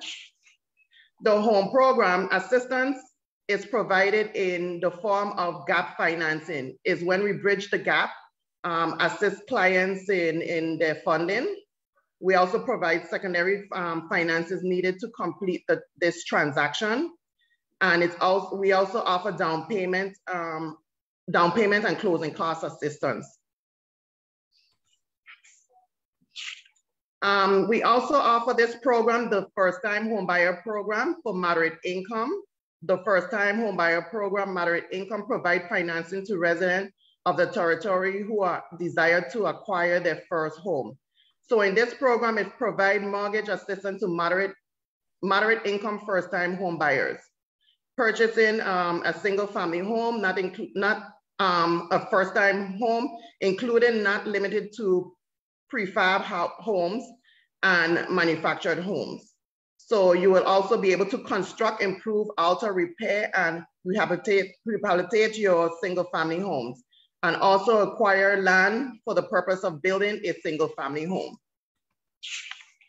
In this program, these are the household income eligibility, which shown at the bottom of the slides, which for St. Croix is $53,101 for the minimum. The maximum is $216,300. For St. Thomas is $58,401. for the minimum, and the maximum is 242,900. And in St. John is 79,301. And the maximum is 260,050. So with this program, you have to be a first-time home buyer. And if you are married, you have to submit the information for both applicants on the application. And you also have to be a resident of the territory for at least 3 years, and the minimum credit score is 620. Next slide. So the mortgages, type of mortgages for this program, we have land purchase, which you can also purchase land on the open market. And as I said before, it's 50,000 is the maximum amount, and it have to be your primary resident, which means that you will be constructing on that property. And also the plot cannot exceed half an acre. And for homes, it's for purchase or construction of your home. It cannot exceed 250,000. That's the maximum amount, and it's a fixed rate with a 30-year term. And we also provide secondary financing with that, which means that you go to the local lenders, and if you do need additional funding, then you can actually come to us for secondary financing. And also with this program, you also will be able to do home improvement up to $40,000 with a low interest rate and a 10-year term. And it have to be on your primary residence, and it's also secondary financing. Next slide.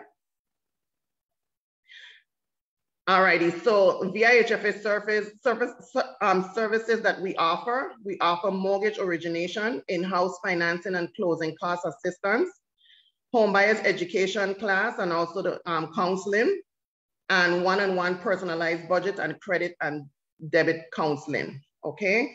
So you can come in or call us to the office so that we can set up an appointment with you for any of these services that we offer. Next slide. Next slide. Alrighty, Mr. Richardson and also the Plan and Construction Division talked about the different developments that we have. So I'm not gonna go into details on these. On the screen shows you the different developments and on what island and the products, what we're gonna be building or lots that we're gonna be selling, and the prices as well.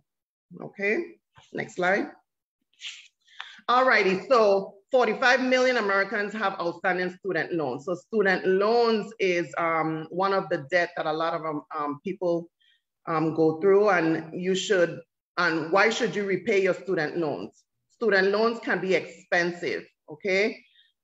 Interest rate can range anywhere between 4.45 and 7%.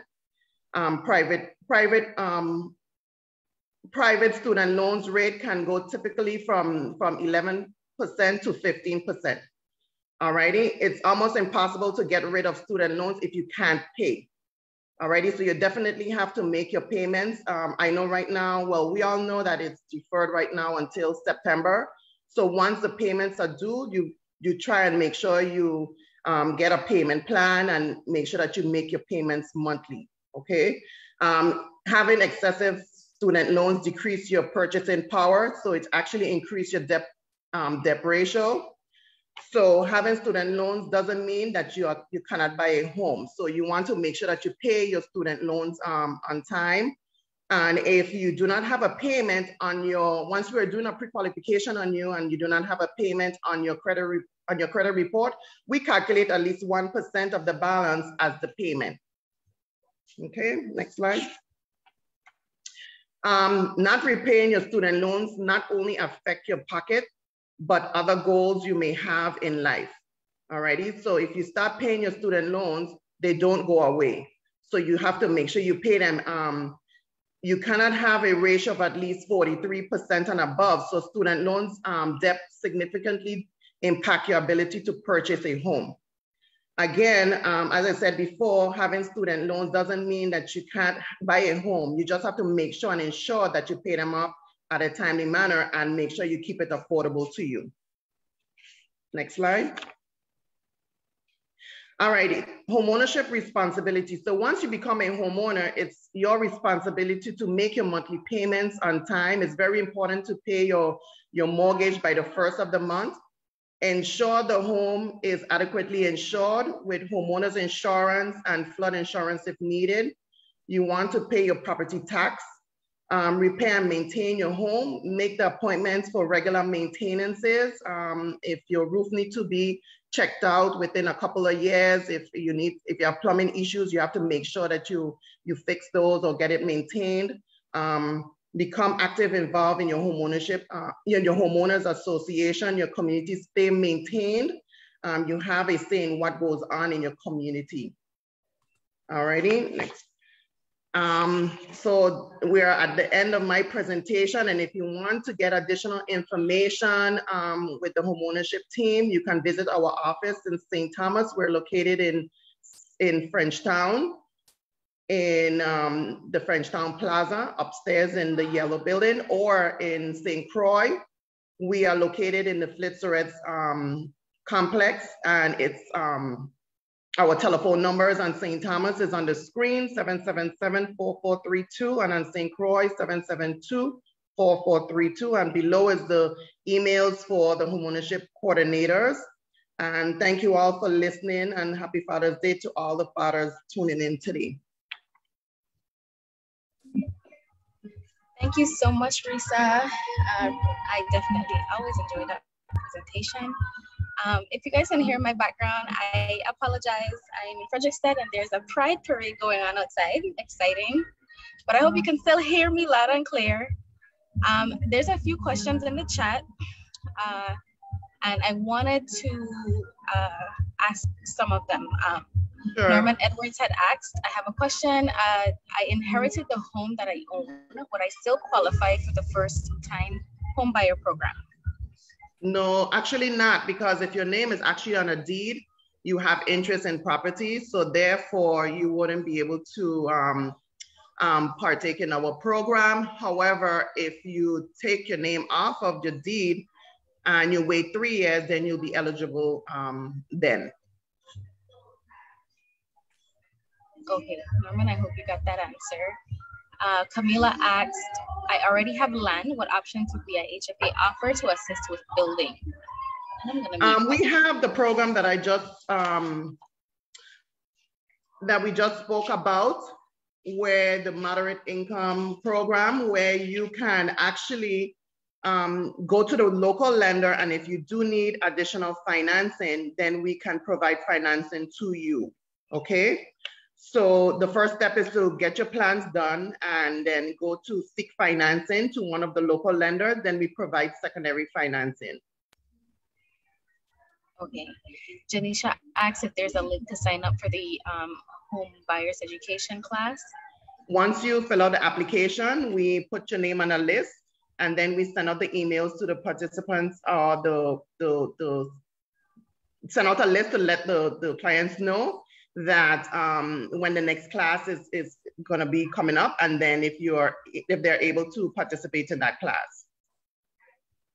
Okay. Abigail asked, and some of these answers had already been said, but just for everyone that's listening, I want to repeat the questions and have you answer live. Does the tax returns have to be from the Virgin Islands only, or it's just 3 tax returns in general? Yes, we prefer that you file your tax returns locally. Okay. Tanisha asks, does the authority have any lots for sale? I can speak for St. Thomas. Right now we have 4 lots that's available, well, for sale in Nazareth. I'm not sure about St. Croix. I don't know if somebody could talk about St. Croix, but for now, we only have lots available in Nazareth for St. Thomas. Okay, that leads into the next So question. if someone is interested, they just need to fill out the application, or if you already have an application, you need to just update your file, and then we can put you on the mortgage ready listing and call you according to your priority number. Okay, good. And I'm glad we still have that contact slide up.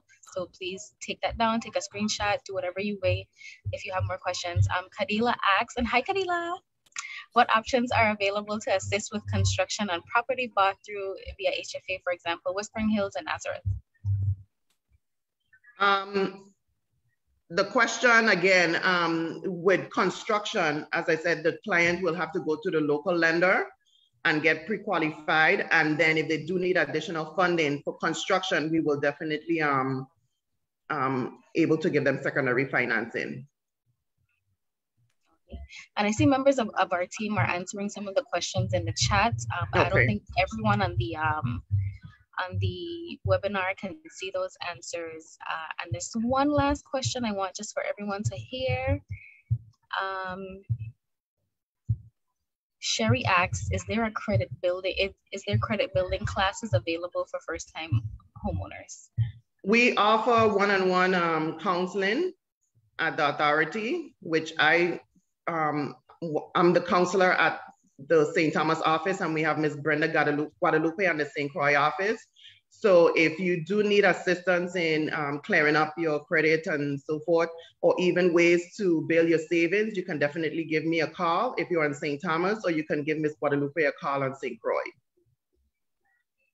Okay, and last question, because I ain't gonna harass you no more. Oh, that's okay, that's fine. If you, Anna asked, if you already did the class, what is the next step?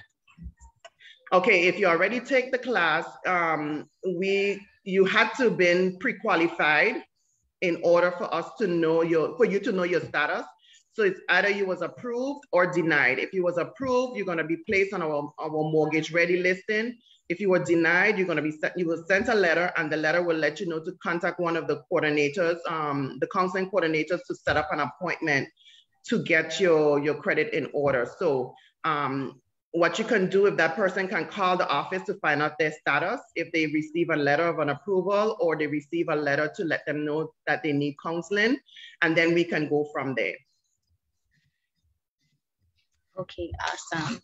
Thank you so much, Lisa. I'll screen for some more questions, but I just want to move on to the last presentation of our webinar, and then we can resume questions at the end, and then we'll wrap up. So our last presentation, and thank you guys so much for staying with us. I know we're over our time, but I truly appreciate it. The information has been well received and very, very important. This is a whole picture of home buying in the Virgin Islands. So I'm going to welcome the St. Croix Board of Realtors Vice President, Mr. Walt Frazier. And are you there? Are you ready? I see him on the screen. I'm gonna bring him right up.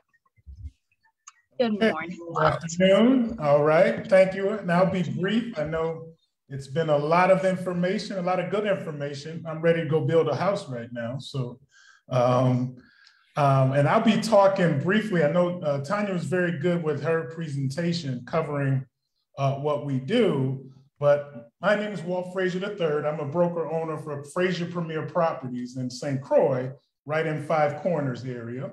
I had about 40-year history with the island of St. Croix, came with my family many years ago, and I've been a broker here for the last 7 years. And basically, the St. Croix Board of Realtors is just another resource, because a lot of times you get all this information and it's like, what do I do? Where do I go? And so we're about 158 members here on St. Croix. And as Tanya pointed out, get yourself a realtor. I think the biggest thing is that you've got someone working for you. A lot of you are busy, your day-to-day lives, you've got enough things to do. Let us do what we do, okay?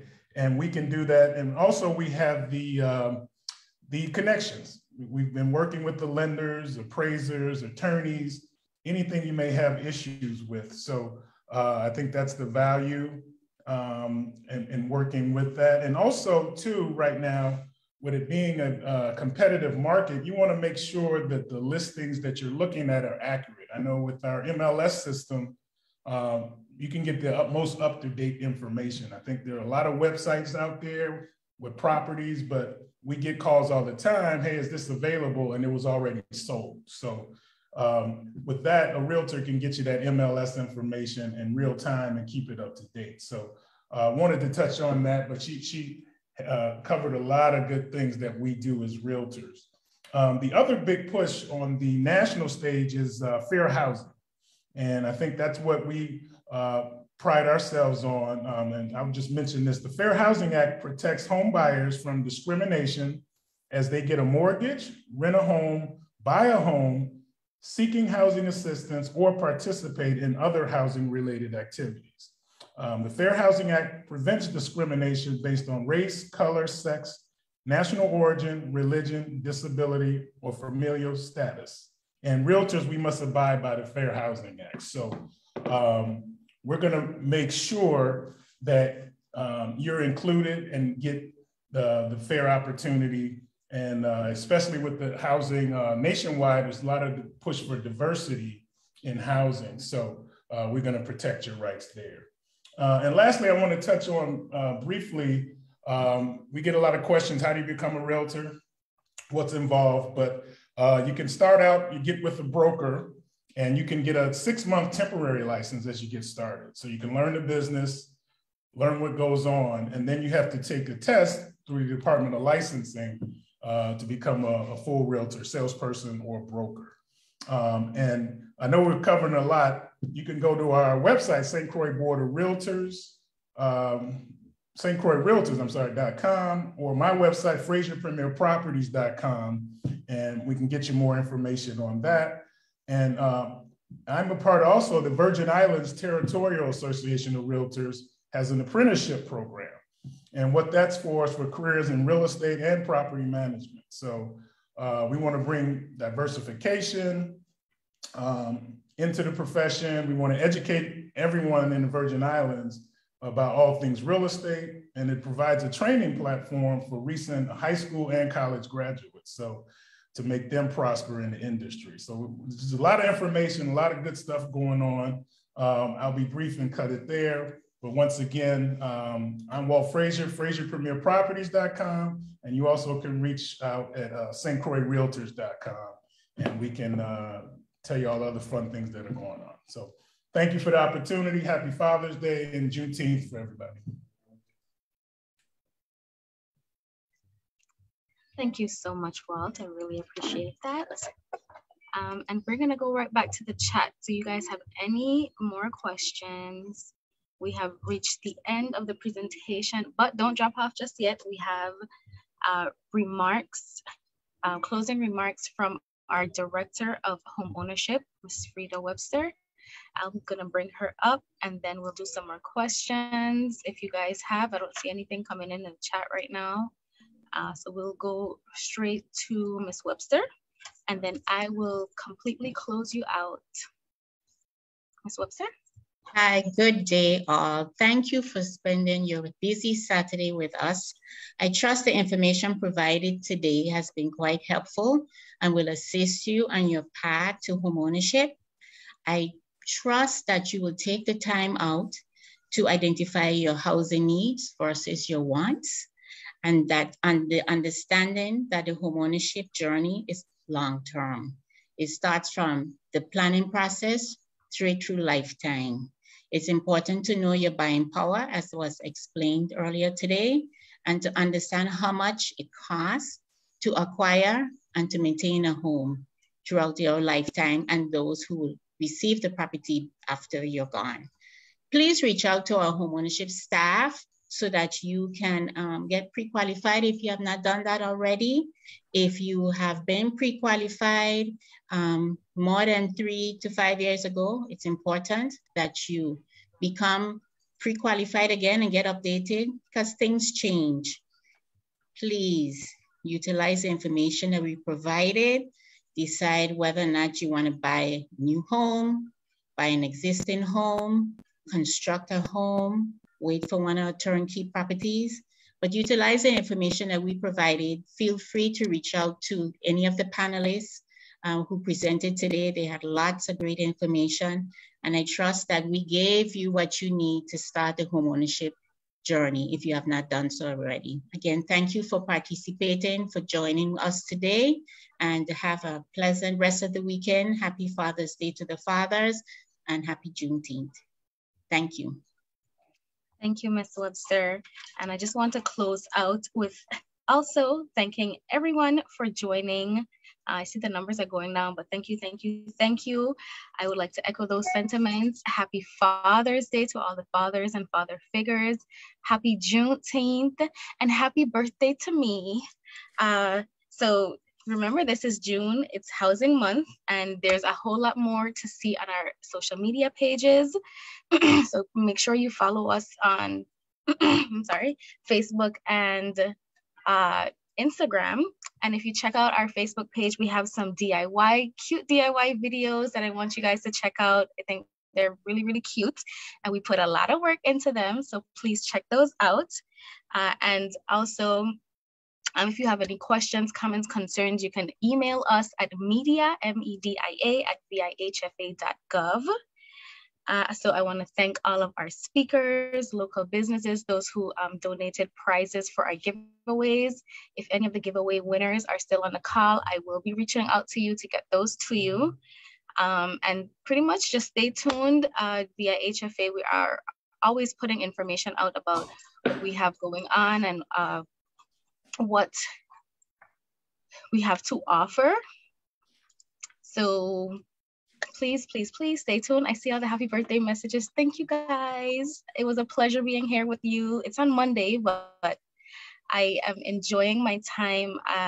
Just wanted to share that I just wrapped up my home buyers education course in May, and it was absolutely informative. It was very encouraging. And I'm well on my way to being a homeowner, you know, in a few years maybe. So I'm utilizing the products that this agency is offering, and I encourage all of you to do so as well.